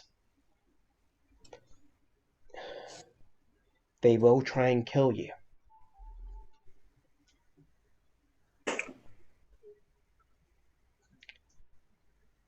You have no place in the order anymore. They will hunt you down. I will not tell them of what I've seen. But that is the only aid I can give you. If they find out that I've kept things from them, I won't be able to help you in any way. I will just be as marked also. Can you give us passage to the Church of St. John? You do not want to go to St. John. That mark will set off the wards. And again he points to the Denarian symbol. Then can you you at least give me a shield of our order, for I haven't held one in a very long time. I have no shields myself. Any shields would be at St. John's, but if you were to go there, you will give yourself away as being marked by the fallen.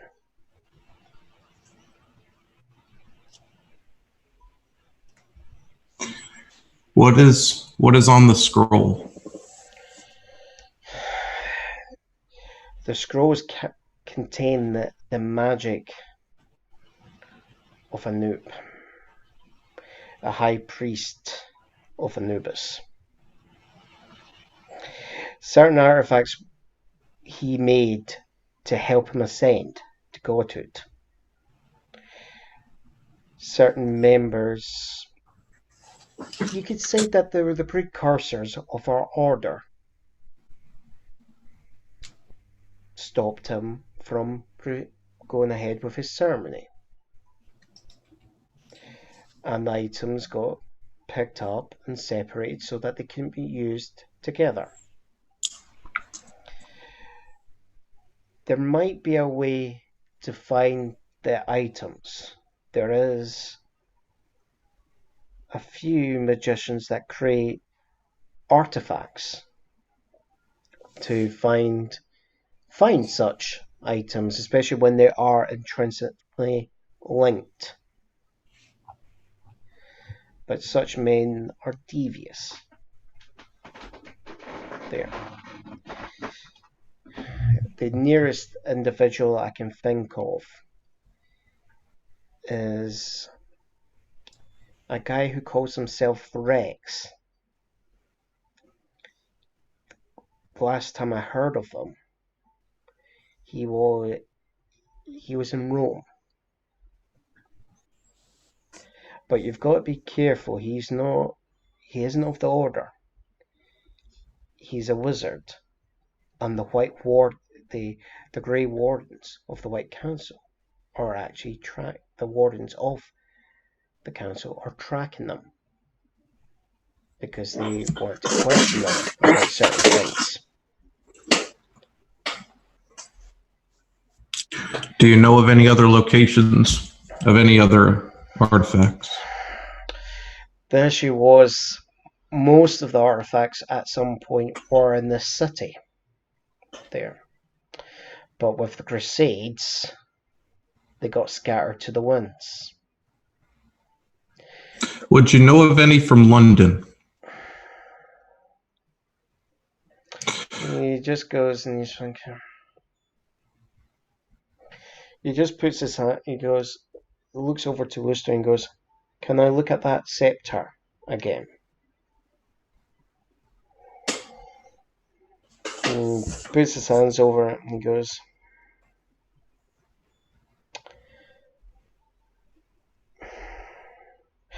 "I do get a sense of an order that would indicate that this was in the Isles of the UK, but no, it's not been anywhere near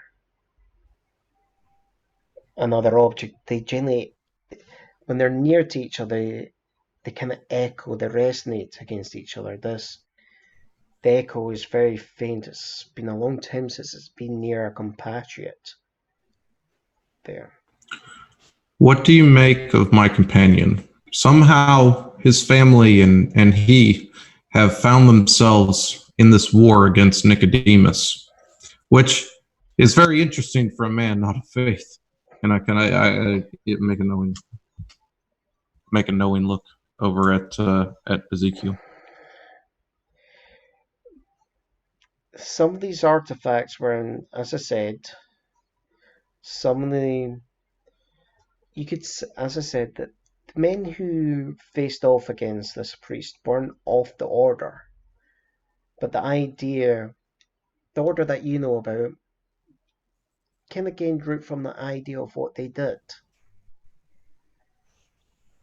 I believe that each item was entrusted to each individual item was entrusted to an individual that could be trusted to protect it, and the item was then passed down through the families.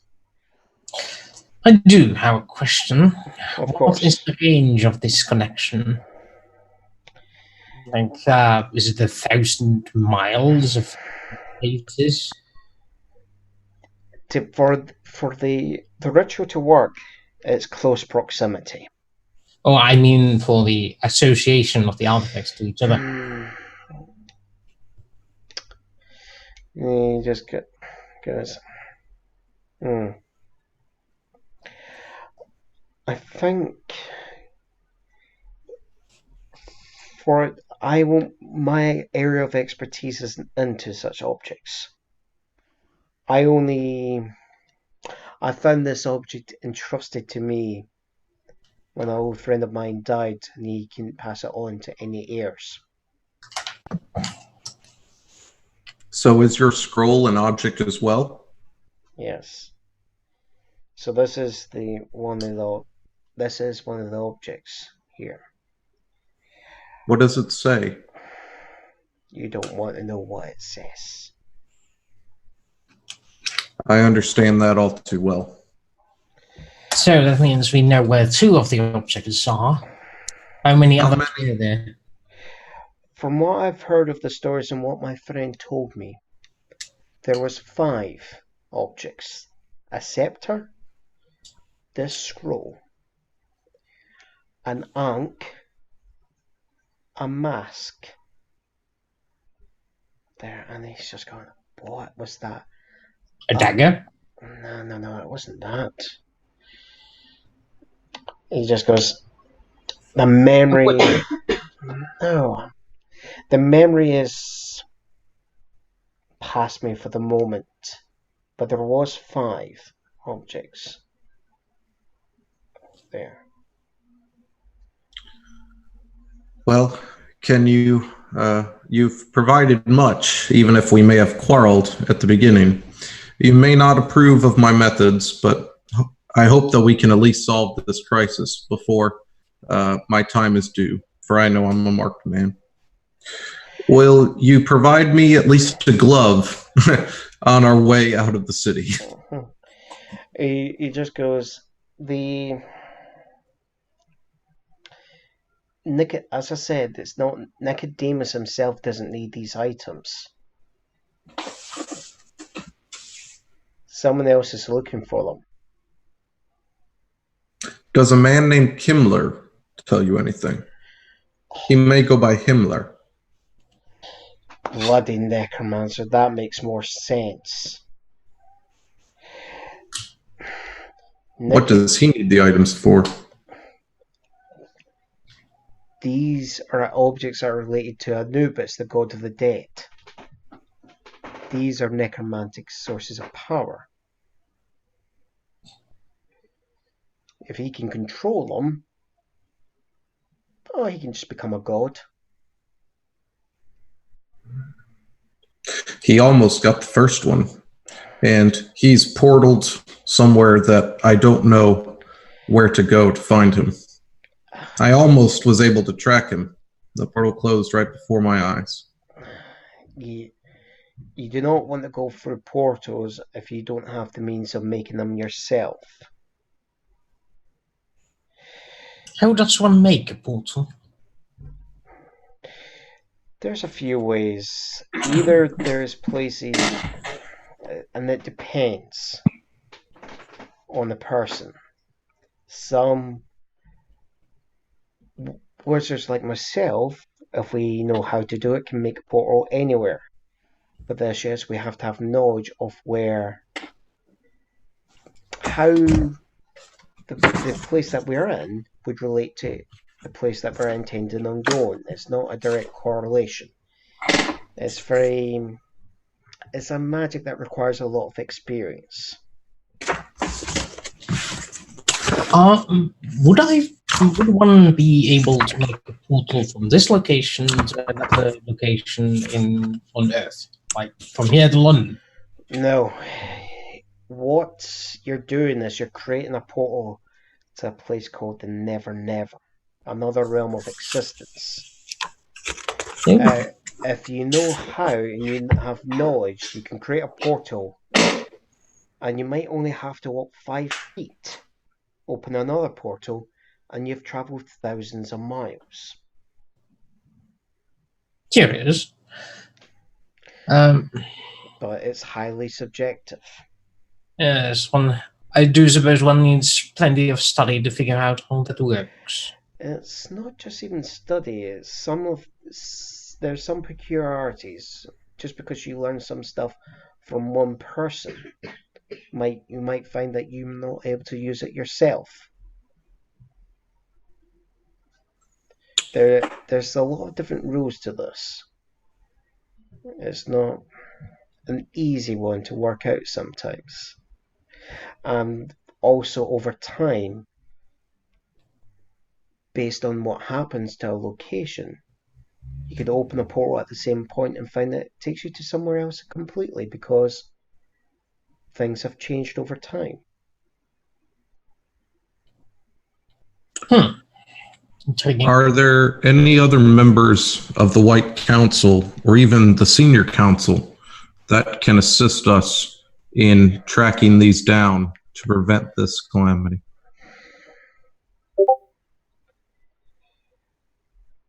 The Senior Council. This shows they do not pay attention to gentlemen like Nicodemus. And it'll be a question of what can you do to prove that Kemmler is looking for such items. I can make arrangements for you to get to a compatriot of mine in the council who is in Rome. He can then take you for the Never Never to Edinburgh. That would be very helpful. Thank you. But as I said, you've got to be careful. You're going to be going for the main territory for our order. I've lived there most of my life. I know well. And he goes, I think if you're going to get any aid there. Also, my compatriot might know a bit more about this Rex individual that's also in Rome. I think no matter what, it's going to be best if you take the scroll also. Would you like me to leave the sword here, or should I keep it with me?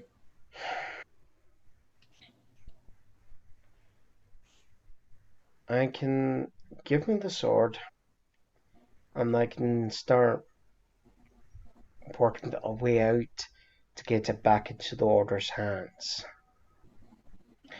The issue is they know it's been taken by the Denarians, and you were nowhere near where the other night fells. So trying to explain how you've got it. Yeah, there was a very odd ocean liner in the mix of that story. Yeah. And it's just as he's saying that, they're scurrying down the stairs. And he's like, and the guy's panting, he goes, Patriarch. He goes, yes, what is it? There's another man at the door. He claims to be a knight. And I think that's where we're going to call it for a break. There. All right. Okay. Well then.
And let me just get rid of this.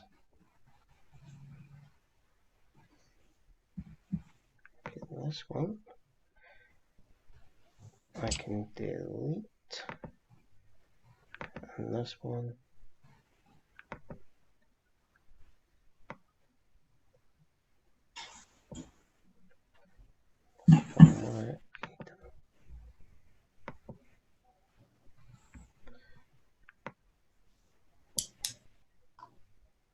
There.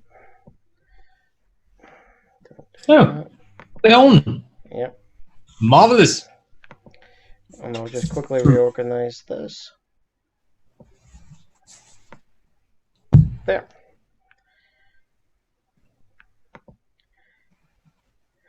Right. Sorry about that. I just had to quickly reorganize things for what's about to happen next. Yeah, we'll need to give you OBS advice on how to make these things so that you don't need to start dragging every time you. No, a nice macro would be helpful, yes. I'll show you my getup after the show. Yeah, fair enough. Okay. So, as we had left off, one of the members of the courtyard group has run down, has made you aware there is another gentleman presenting himself as a knight of a capital K, so we know who we're talking about. Right, yeah. As at this point, the silence is broken, the Seiko's going,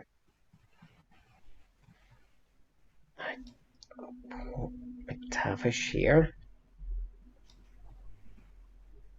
Don't know why he's here. Last I heard he was still in the UK wrapping up some business. And he goes, just stay here. I'll try and talk to him and try and see if I can send him away. And he hurries up there. And it's just as that's going on, Mr. Welsh just goes, I think I'll just keep an eye on what's going on there. And he runs up the stairs also. Right then. What do you two do? Does he have any sort of magic tomes around? Like books of magic he was... when he was talking about magic, did he look at any tomes or such? No. This antechamber you're in is quite plain, right? It's just as I said, the only the focal point is this wee pedestal, on it's the chest, and there's the scroll in the chest. Okay? And to the sides of it is these kind of candelabras that make sure that the place is lit up. Okay? There's a wee bit of decoration, not decoration, but painted murals on the walls, but over time they faded away. There.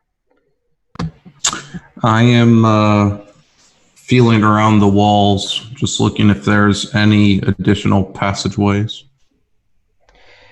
It looks like this entire bit is really a dead end there, and also you don't remember there being that many junctions. It just seemed to be one kind of corridor that kind of just went around itself until you come to this antechamber there. Once I see that there's no passages, and I look around and see that there aren't many pieces of leather or anything I can make for a glove, I take out, I hand Wooster the suitcase closed up.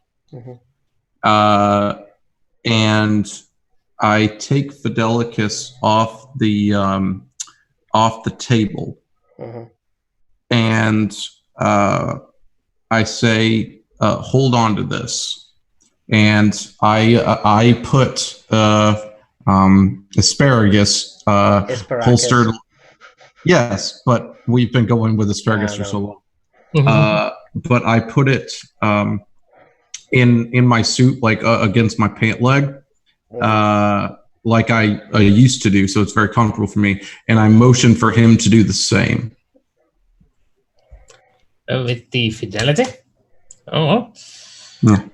that seems rather uncomfortable, but Okay. what's fine, whatever. And after as you're doing that, Wister, you hear just a and you look down, you notice that you've not done it the way Ren's done it, and you've literally torn a massive slice down your pant leg. Oh, it appears I'm not as adept as pushing blades into my pants as you are. So what do Is it visible?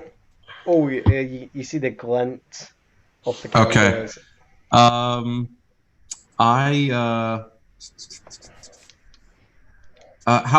It's a katana, so I mean, how big are we talking about? Is it like 3 feet? Wait, let me try something. Okay. As the thing is fixed in position, who's this gonna focus on the trousers? His eyes narrowing down, his mouth moving, odd words coming out from between his teeth, and he attempts to mend the pants back at the trouser leg around the katana. Give me a focus roll, please.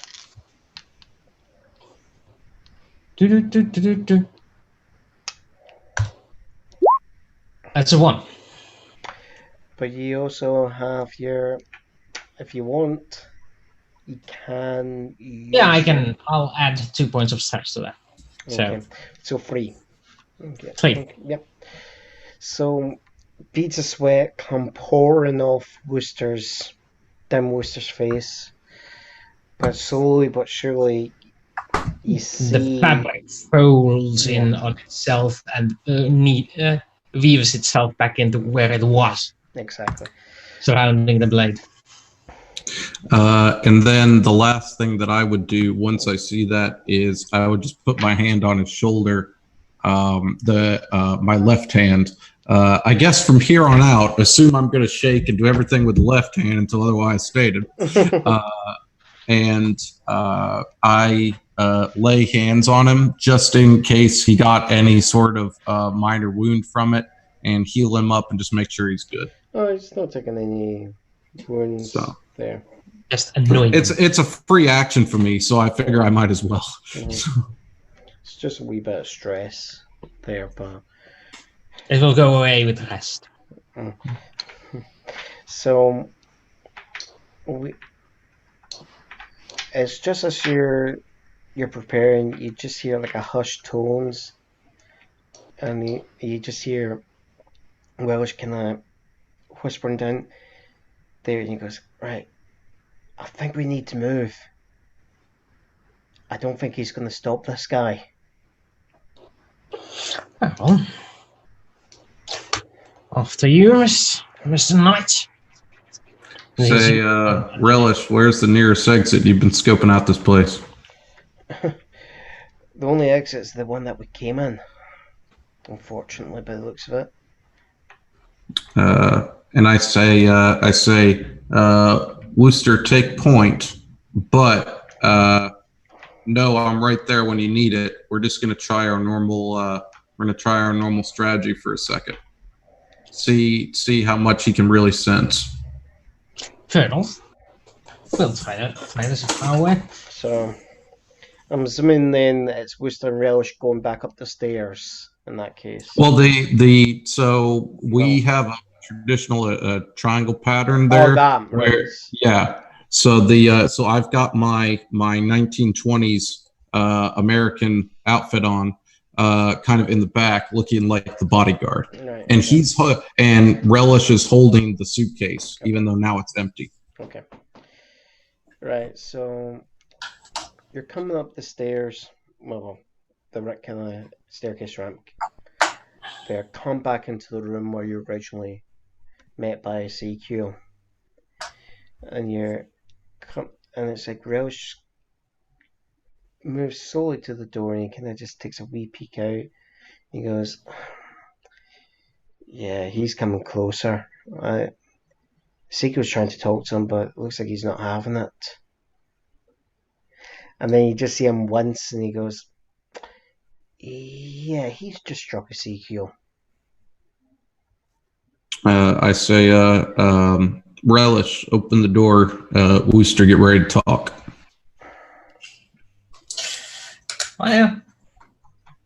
Well, I head on outside through the door. And we want to go out, at least the way I'm acting. Very, we own the place. We know what's going on. Just, three very. If you ever saw the movies of the slow-mo of like the three guys or the three individuals, the heroes, just walking towards the camera. That's what we're doing. Just the boys are back in town. Kind of one of those type of moments. Right.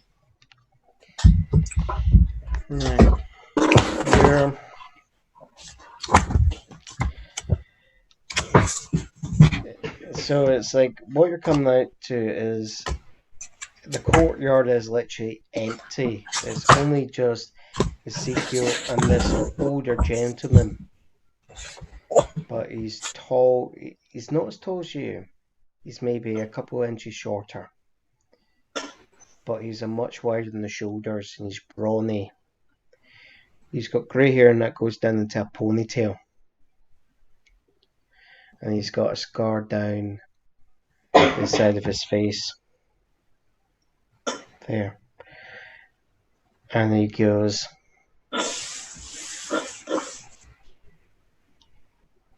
I know you're a knight, but you're not just there's not just one sword here. There's two. Well, indeed. Allow me to introduce myself. I am Baron Redwood. And you're not one of the knights. No, I am not. But I am a carrier of one of the swords I came to possess of. I arrived here in the companion of the knight here, and we sought a place to deposit the sword at. To the right hands. Unfortunately, the previous holder of the sword died in combat with us, and we sought to return it to the rightful owners. My companion here advised me that this would be a place to find it. Your arrival interrupted our talks with Mr. Ezekiel here on who is the proper holder for the blade. I don't think it's just a question of whether the blade of Fidelcus doesn't have a holder. I think it's also a question if Esperacus needs a new bearer also. I know a Denarian killed the holder of Fidelcus, and no knight has survived that encounter with the Denarian, so how do you have the sword?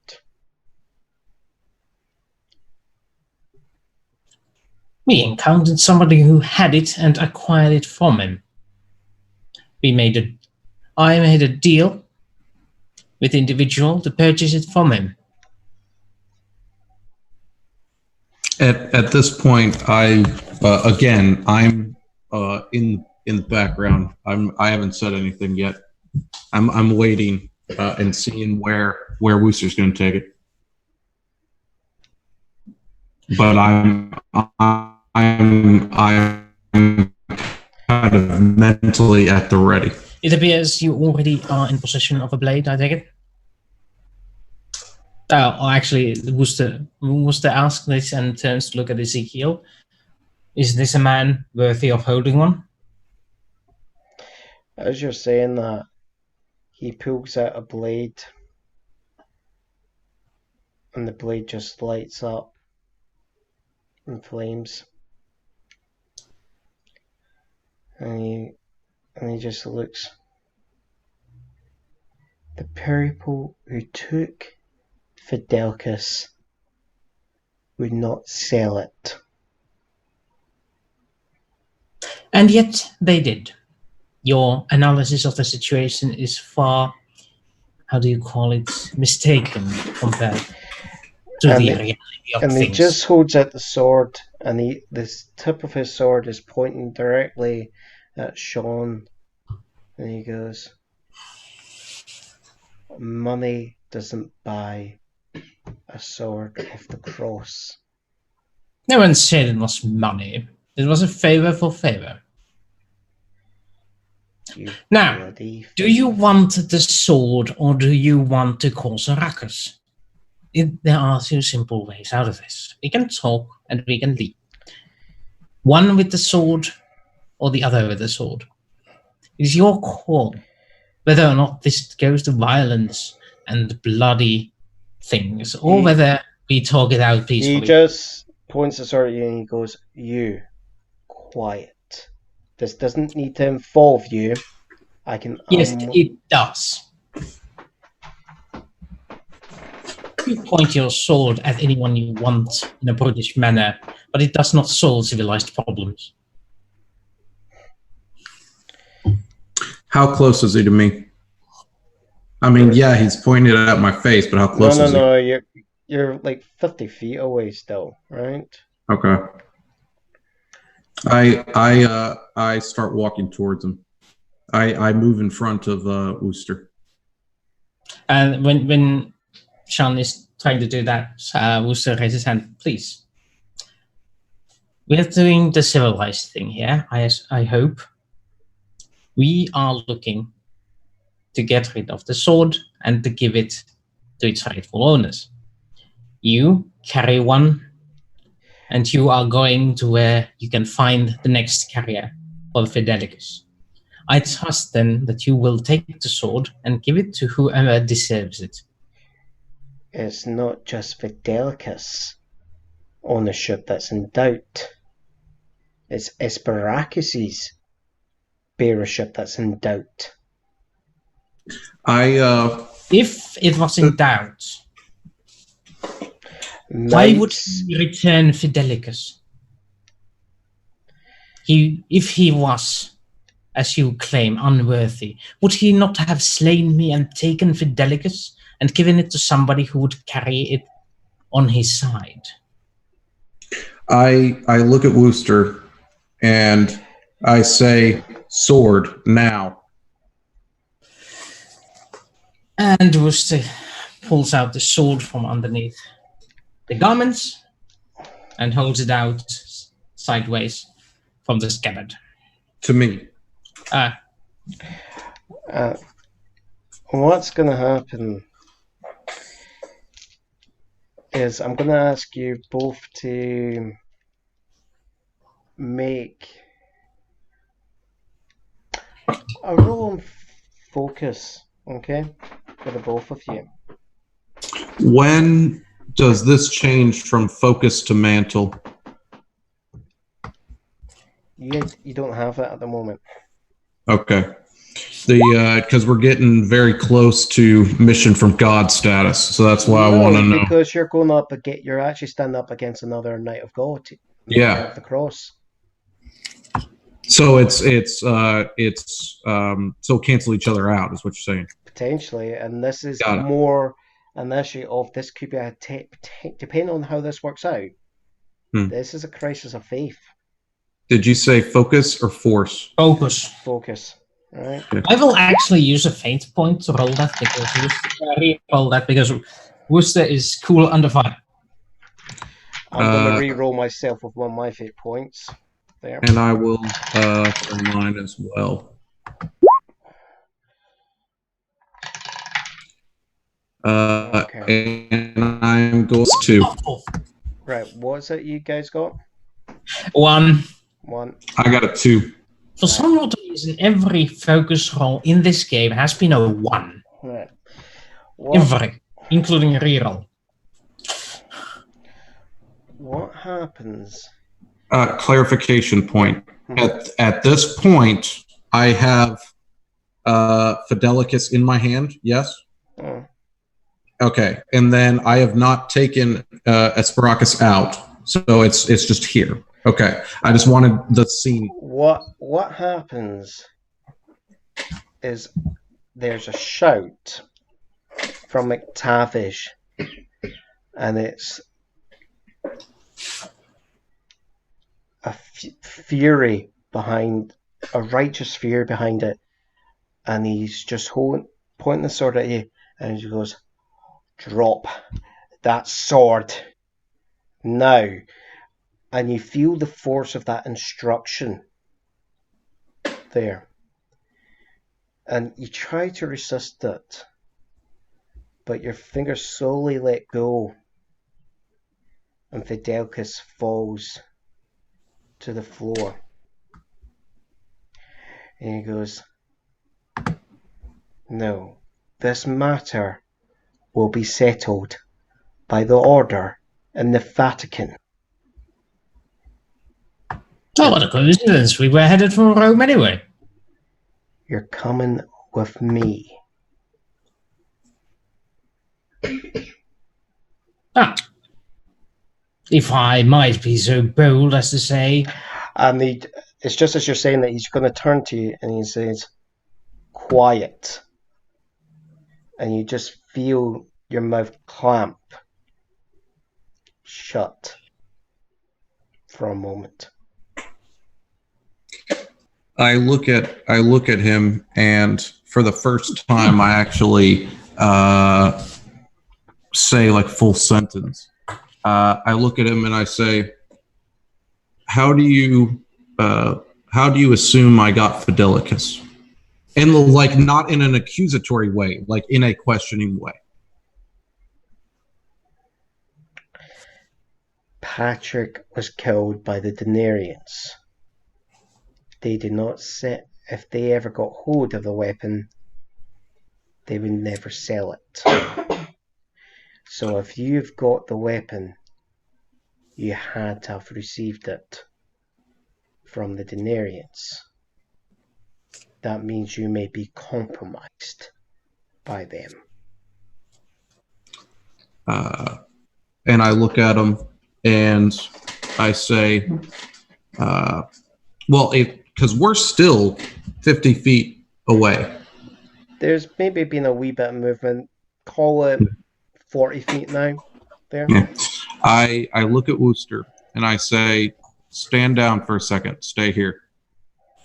And I look at him and I say, "Let me show you my hands and I'll tell you my story."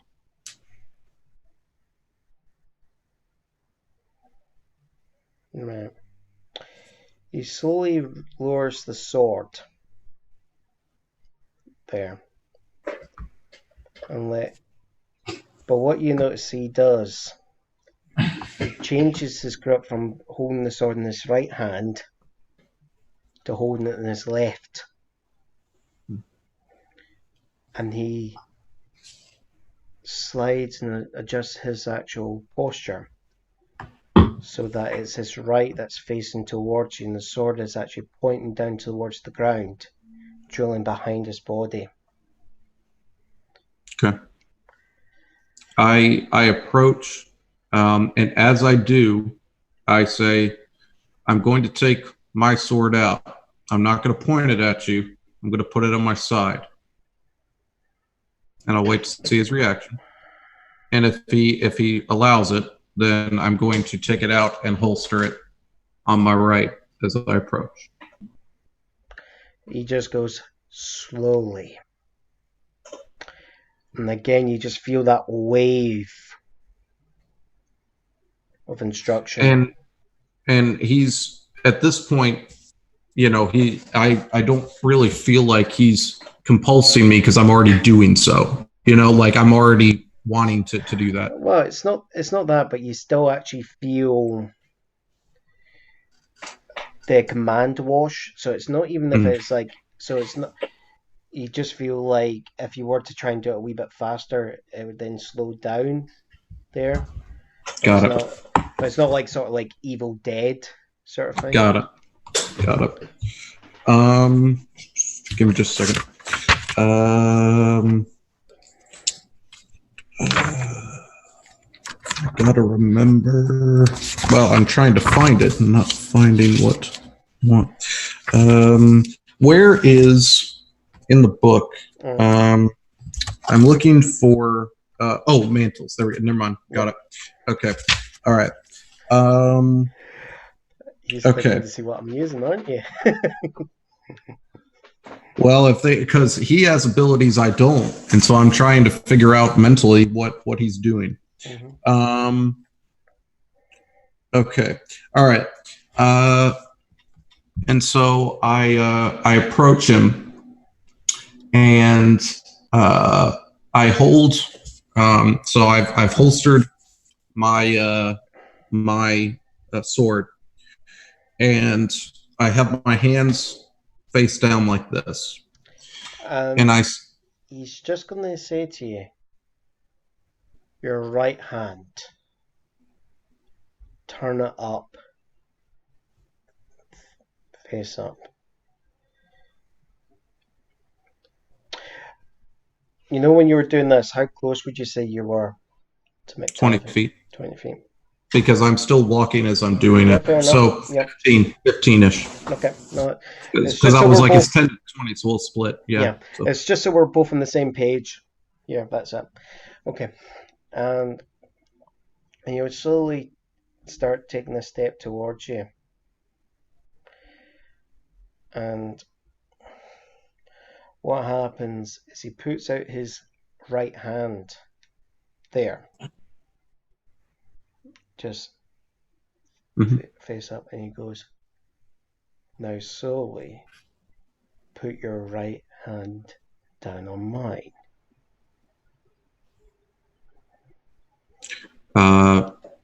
As I do this, because I'm going to do that.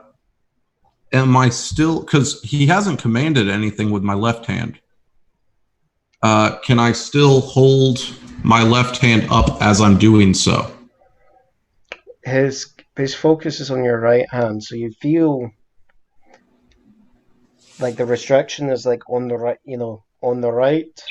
Yeah. But you feel like you can, if you were to do this, you can. Because I want to do like that as I'm doing this, so that he sees my other mark as I'm putting my hand on his. No, he just goes, no, your right hand. Show me it. And I already did. I already showed him my right hand. Because that's sorry, from your angle, I mean, this is my right hand. Yeah, but there's at the moment is what he's asking for is you to slowly place that right hand. Hand. Oh, okay. So in that case, I want to do this. So that the intention is that I'm doing what he wants, but I'm still showing him my other mark as I do it. That's the objective. He's not looking at the other mark. But he wants to show it still. Oh, no, yeah. He's not looking at it. You just see his face tighten as he sees the nail, but he then sees the other mark there. And he's like, I have to take you in.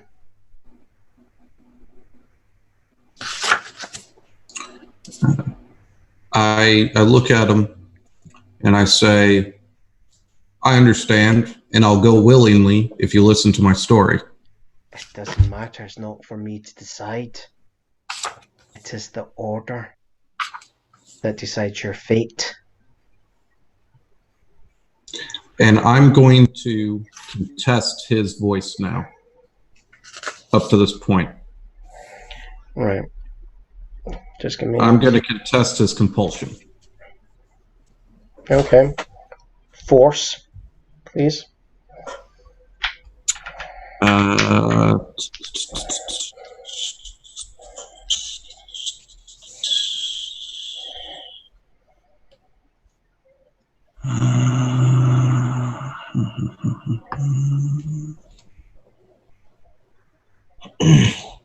Give me a second.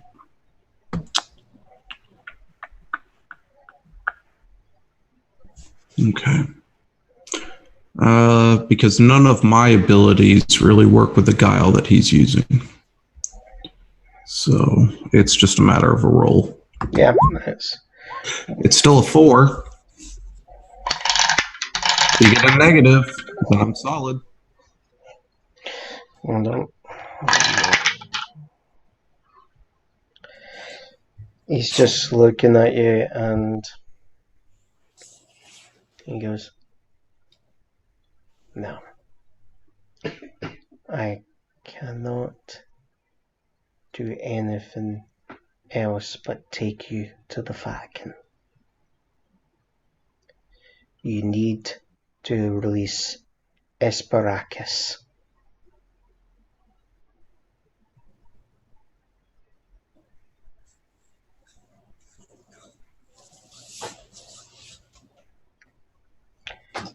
Don't make me choose. But the only way I can save you is if you relinquish your sword.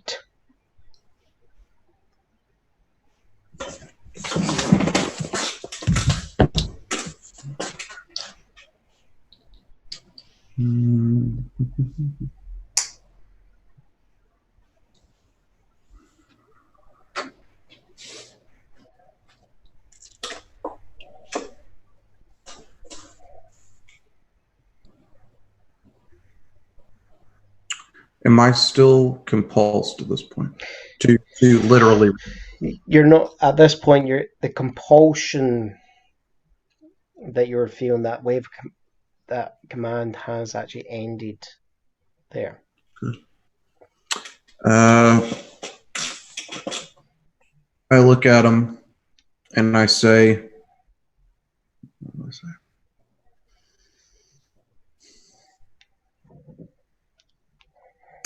I ask him, what is the primary creed of our order?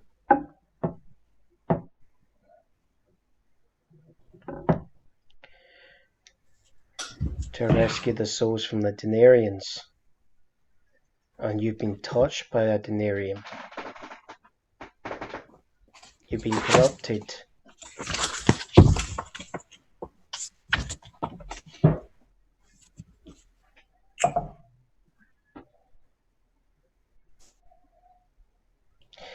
I say, give me a second. I'm just trying to calculate what I'm trying to do here.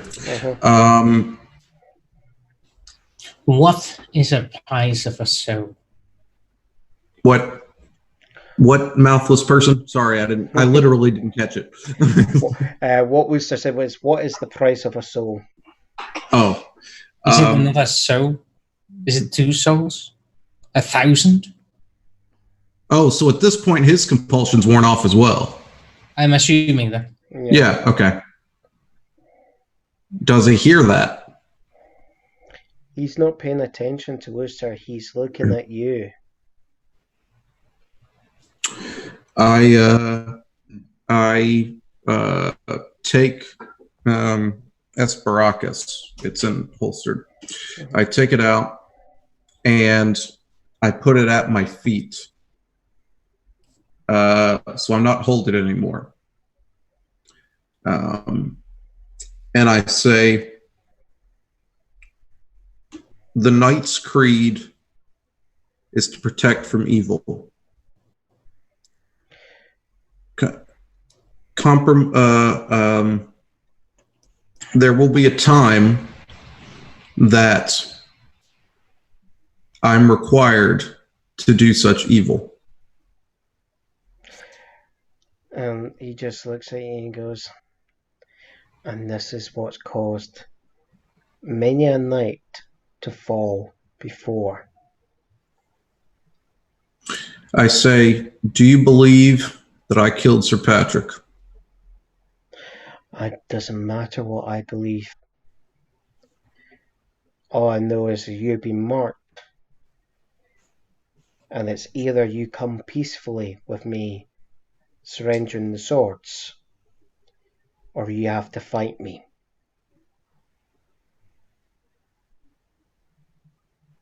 I look over at Wooster and I say, Wooster, please come here and bring Fidelicus.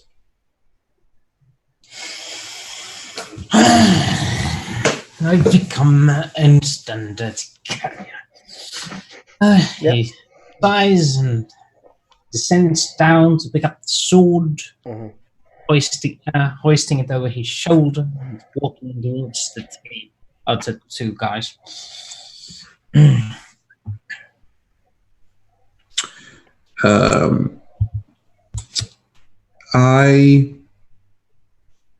I say,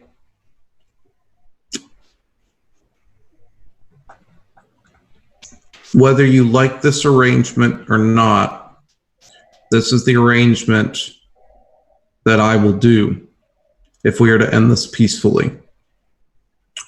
I say, Lord Wooster, please provide Sir McTavish with the sword of Fidelicus. And like I say it in such a way that he knows I'm not finished. Sorry, I didn't catch that. Give him the sword. Fine. Tossing it over. And I say to him, I will be confined. I will go to the Vatican with you. I will not give up my sword until there is a more worthy person to wield it. I think you overestimate your worthiness. Your soul has been touched by a Denarian. My soul has been touched by Nicodemus, specifically, the highest of the Denarians. And he just goes, you're arrogant, but that is not the signal of Nicodemus. It's Lasil, the deceiver, that you've been touched by.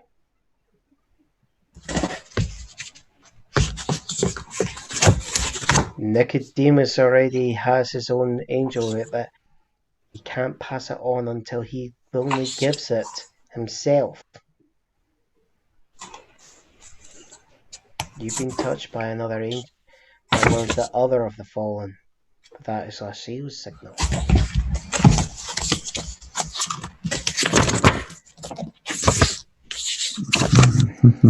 You're not going to find her in the. You're not going to find her in that book, mate. And where are you getting your information? This is actually part of the story, and this is actually based on the actual world. I can send you the PDF for the original. Yeah, I'll be curious. I'll be curious about that. I'll send you the relevant section from the original book. That will cover Lasil. Sorry. I say, I look at him and I say, I'm getting very tired. I'm getting very, very tired because the man who held this sword before me had lived a long, many years. And I have been sent on this mission from God. And every man that I have met on this journey, although the women seem quite nice and helpful, every man that I have met on this journey has judged me with the eyes of youth. I take offense to that. Take it as much as you want. And and I look at him at kind of this faraway glance, which is why I'm doing it this way. And Relish has not deserved this treatment. And I just look at Sir McTavish and I say, I don't believe that I have lost my faith, but I have started to lose my faith in the traditions of old that you claim to possess, and your faith in me. And he just goes, I'm here not because the order told me to be here. I'm here because I was called to be here. I was guided to this place. Who are you to judge me? Who is the Vatican to judge me? I worked in Rome. You did not. I lived my whole life in Rome. You did not. It's just as you're saying that, there, you see a wee flash of anger in the eyes. Of myself or of him? and him, right? Okay. Quickly controlled. But what happens is he's still holding your hand as you do this. Okay? Well, if the compulsion's done, then I've taken my hand. No. Well, as you're saying, if you've taken his hand off, you're still within. Yeah. I'm still within like striking distance. Yeah, sure. Yeah. What happens is his hand comes out, grasps your right there. Okay.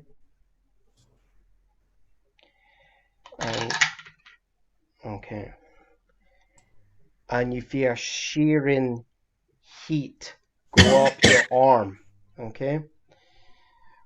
And it's 7 stress you feel go through your body. Is there no mental defense I can take against that? Sorry. Roll. Okay, sorry.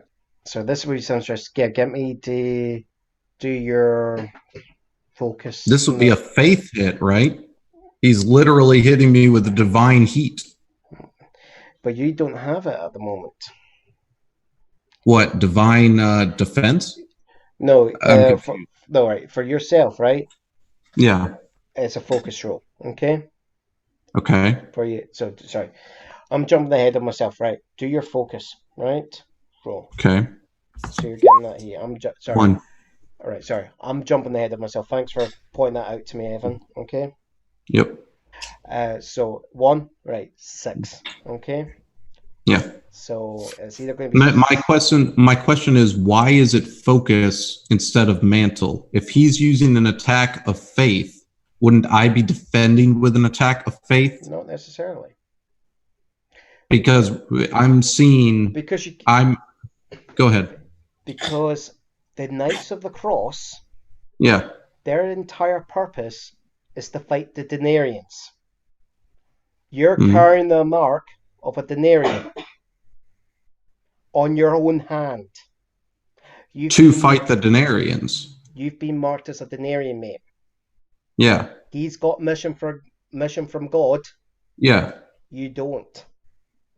So, okay, my question is, in Ren's mind, he views it as the long game, that he's still on this eternal mission from God. You might think it, but you don't gain the benefit of it. Okay? Okay. So at this point, I have a 0 in mantle, is my point. Yeah, that's what it is, yeah. Okay. That's what I was asking. Because basically, if you were to try and use your powers to go against him, right, you're actually portraying your chosen mission as a Knight of the Cross. Yeah. I still view myself as a Knight of the Cross. I don't view myself as a Denarian. Yeah, but it's like you, it's the way I think of it. If you've got 2 cops, right, you view yourself as you being framed by Nicodemus, okay? But he needs to still take you in. But if you do anything against that, it makes you a criminal, right? You can't. Okay. So I can't fight back is the premise, because otherwise then I become corrupted. You're going to become corrupted. You can't use it, because if you were to use it and somebody use it to work against them, you're going to destroy your mantle. Got it. Okay. So as long as making that clear. Sorry if I So it provided that I don't attack, I am still considered a Knight of the Cross because I'm not attacking the Knight of the Cross. Well, for yourself, you can still be the Knight of the Cross. It's really going to be a question of yourself. What kind of happens here, right? Mm-hmm. Will change that. You can still defend yourself. You can still attack to defend yourself, right? But it's more a question of if you were go to the extent where you're having to go to the death, that'll be the crossing point. That'll be the Rubicon for you. Okay. Got it. Give me just a second. Just because I'm deciding how I want to play this. No, that's fine. Okay.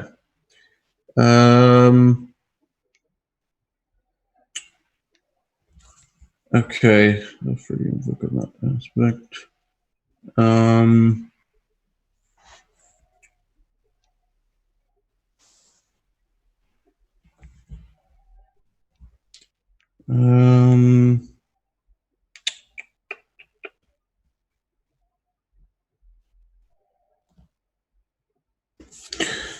Okay. I am going to take in peril. Yeah. No, that's fine. So you're just going to take a mark in peril off, right? Yep, and then 2 stress. 2 stress. So it's going to be your right hand is going to take a nasty big burn, okay? On it. Oh, I was thinking it was going to be like mental damage. Oh yeah. Let's think. What would be appropriate? Because it suggested stuff like a broken leg or shattered reputation. Shattered. I would think so. Yeah, I would think something like a mark of the sword kind of brands me, and so anyone is like, why would you have, if you're a Knight of the Cross, why would you have a mark from another Knight of a Cross that's on your hand? I like that. I like that, and it actually goes through the mark of La Seal, right? And it's just as that's happening, you're hearing a scream in your own head, and it's like, that filthy effing knight. Wait until I can get my hands on them. And you just feel the hatred that washes over you. The heat, the sensation of it brings you down to your knees there. And it's just as the knight is looking over you.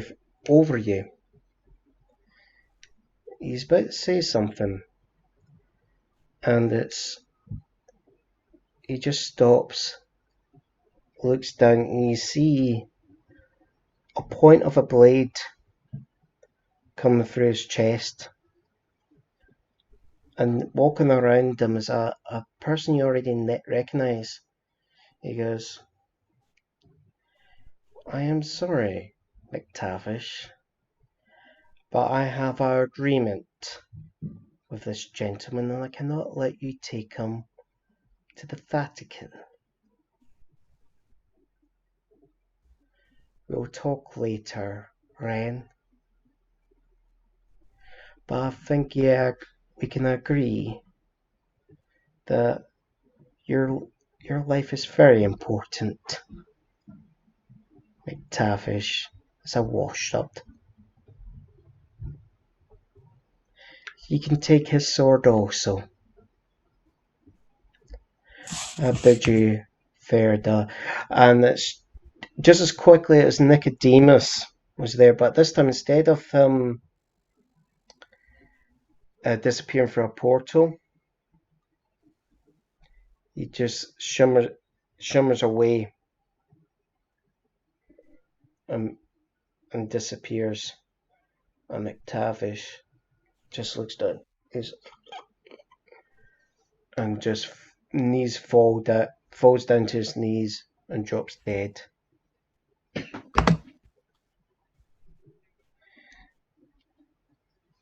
you're the last knight of the cross on the planet. And I would also, at this point, I would view it myself as a crisis of faith. Mhm. Because up to this point, yes, I have a deal, but in my mind, I'm working independently. And then when he calls, and understanding that I'm now a vessel, has put me mentally into shock. And so I would put a crisis of faith there. Yep. And it's just as this is happening, it's like Ezekiel is just looking, and he goes, tears run down his face, and he says, "Take your sword and leave. I'll keep Fidelgus and Amaracus.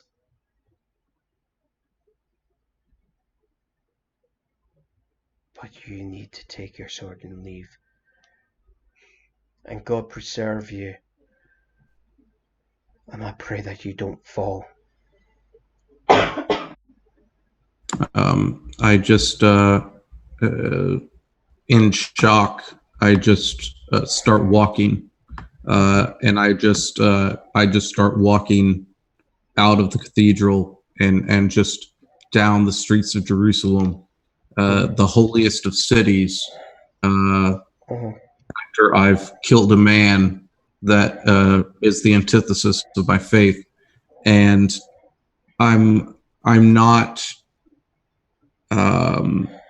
The only thought that I have of Wooster and Relish is, in his mind, Ren wants so desperately for Wooster to become the bearer of Fidelicus. He wants it so desperately, and he wonders what will happen to him now, both Fidelicus and Wooster, but that's the only mental thought he has, as he just starts walking, and he's just numb, and he just starts walking. I would actually add to that if he's that desperate that he will probably just take Fidelicus. He's too numb to do that. He's too numb to do that. He's just destroyed his entire faith. He didn't realize he's disappointed that he couldn't see you become the bearer of Fidelicus. He's in theory, maybe in the back of his mind, he's hoping that somehow that will still happen. But at this point, he's dealing so much with him destroying not just a man, and granted, an arrogant man, and he doesn't agree with Ezekiel or McTavish, but he's killed a man using a demon as a man of faith for so long that he's just dropped Fidelicus. Like, Fidelicus is it's next to your feet. Are you saying Wooster would take it? It's up to Wooster. If he drops it, the other guy... it was already dropped, is what I'm saying. It was dropped a while ago. Yeah. It's really up to the party. There. Yeah. Well, there is a sword on the ground. Somebody needs to pick it up, so Wooster's like, fine, send something to come and carry around here.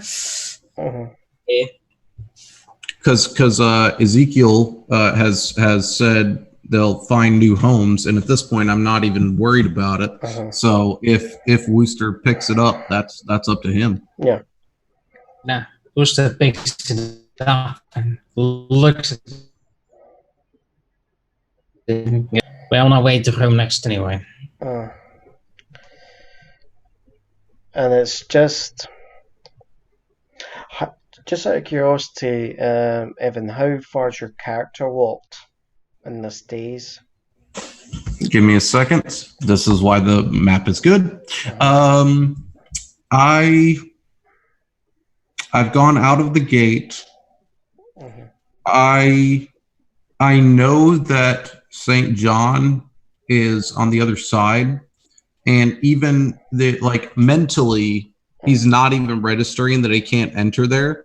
So he's just walking in that direction. But given that it's a city, right? I would say he wouldn't have even hit St. James. He'd probably be at the crossroads to St. James Street, the first major road that's past St. John's Cathedral. And I know exactly what he's done. He's gone to this crossroads and he's seen a literal crossroads and just gone down on his knees and is just looking up and saying prayers in Latin and English and Italian and hoping something works. And he's just kneeling at the crossroads of St. James and Armenian Patriarchal Way. It's, as you're saying that, you feel a hand and you look up and it's Ezekiel. There he goes.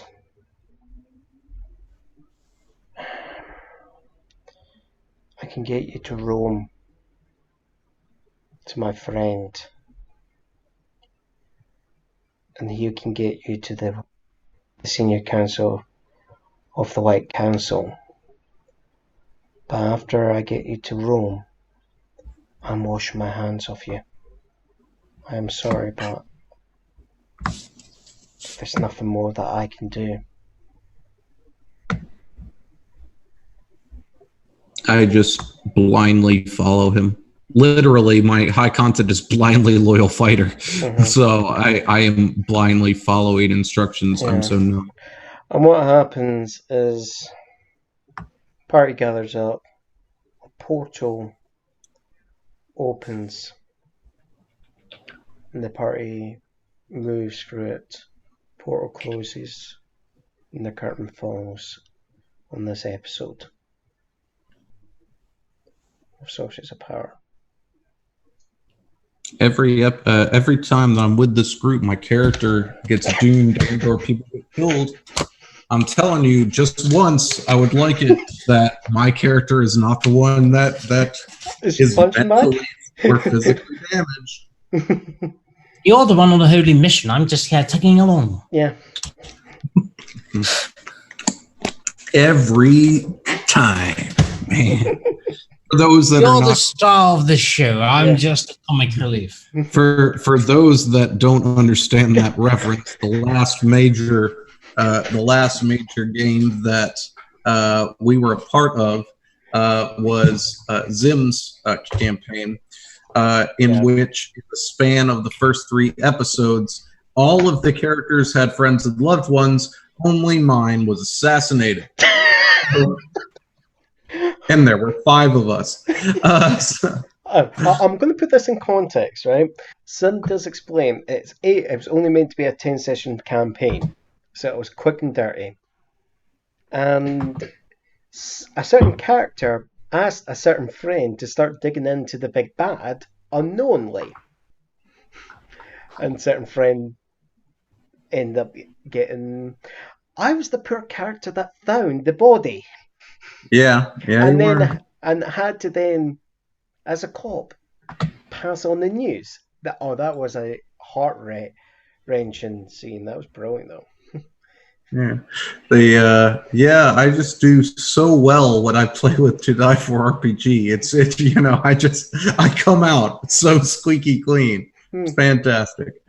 All right.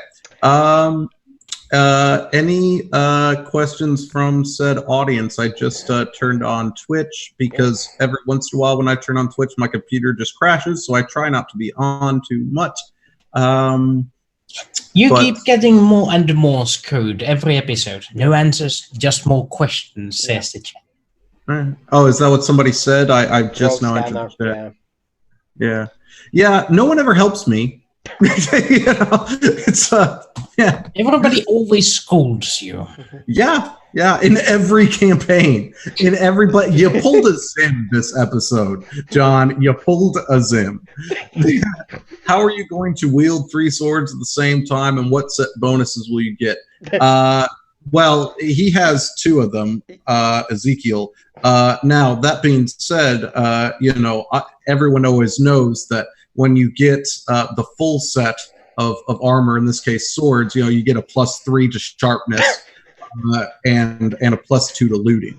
Yes, But we use one per hand, and then the last one will be juggled between your feet. No, he just juggles all 3 at once. Oh yeah. Constant flurry of blows. Yeah, they just become glorified throwing knives. Yeah. So, but yes, that would have been what had happened. Is I would suddenly be able to loot dead corpses and get much more stuff, and I would have they'd be suddenly become more pointy. Yeah. And it's a looting 4 sword. Because that's what it is. Yeah, that's a Minecraft reference. To be fair, Evan, this is going to be a nasty one for him because I actually just came up with the idea for the storyline today.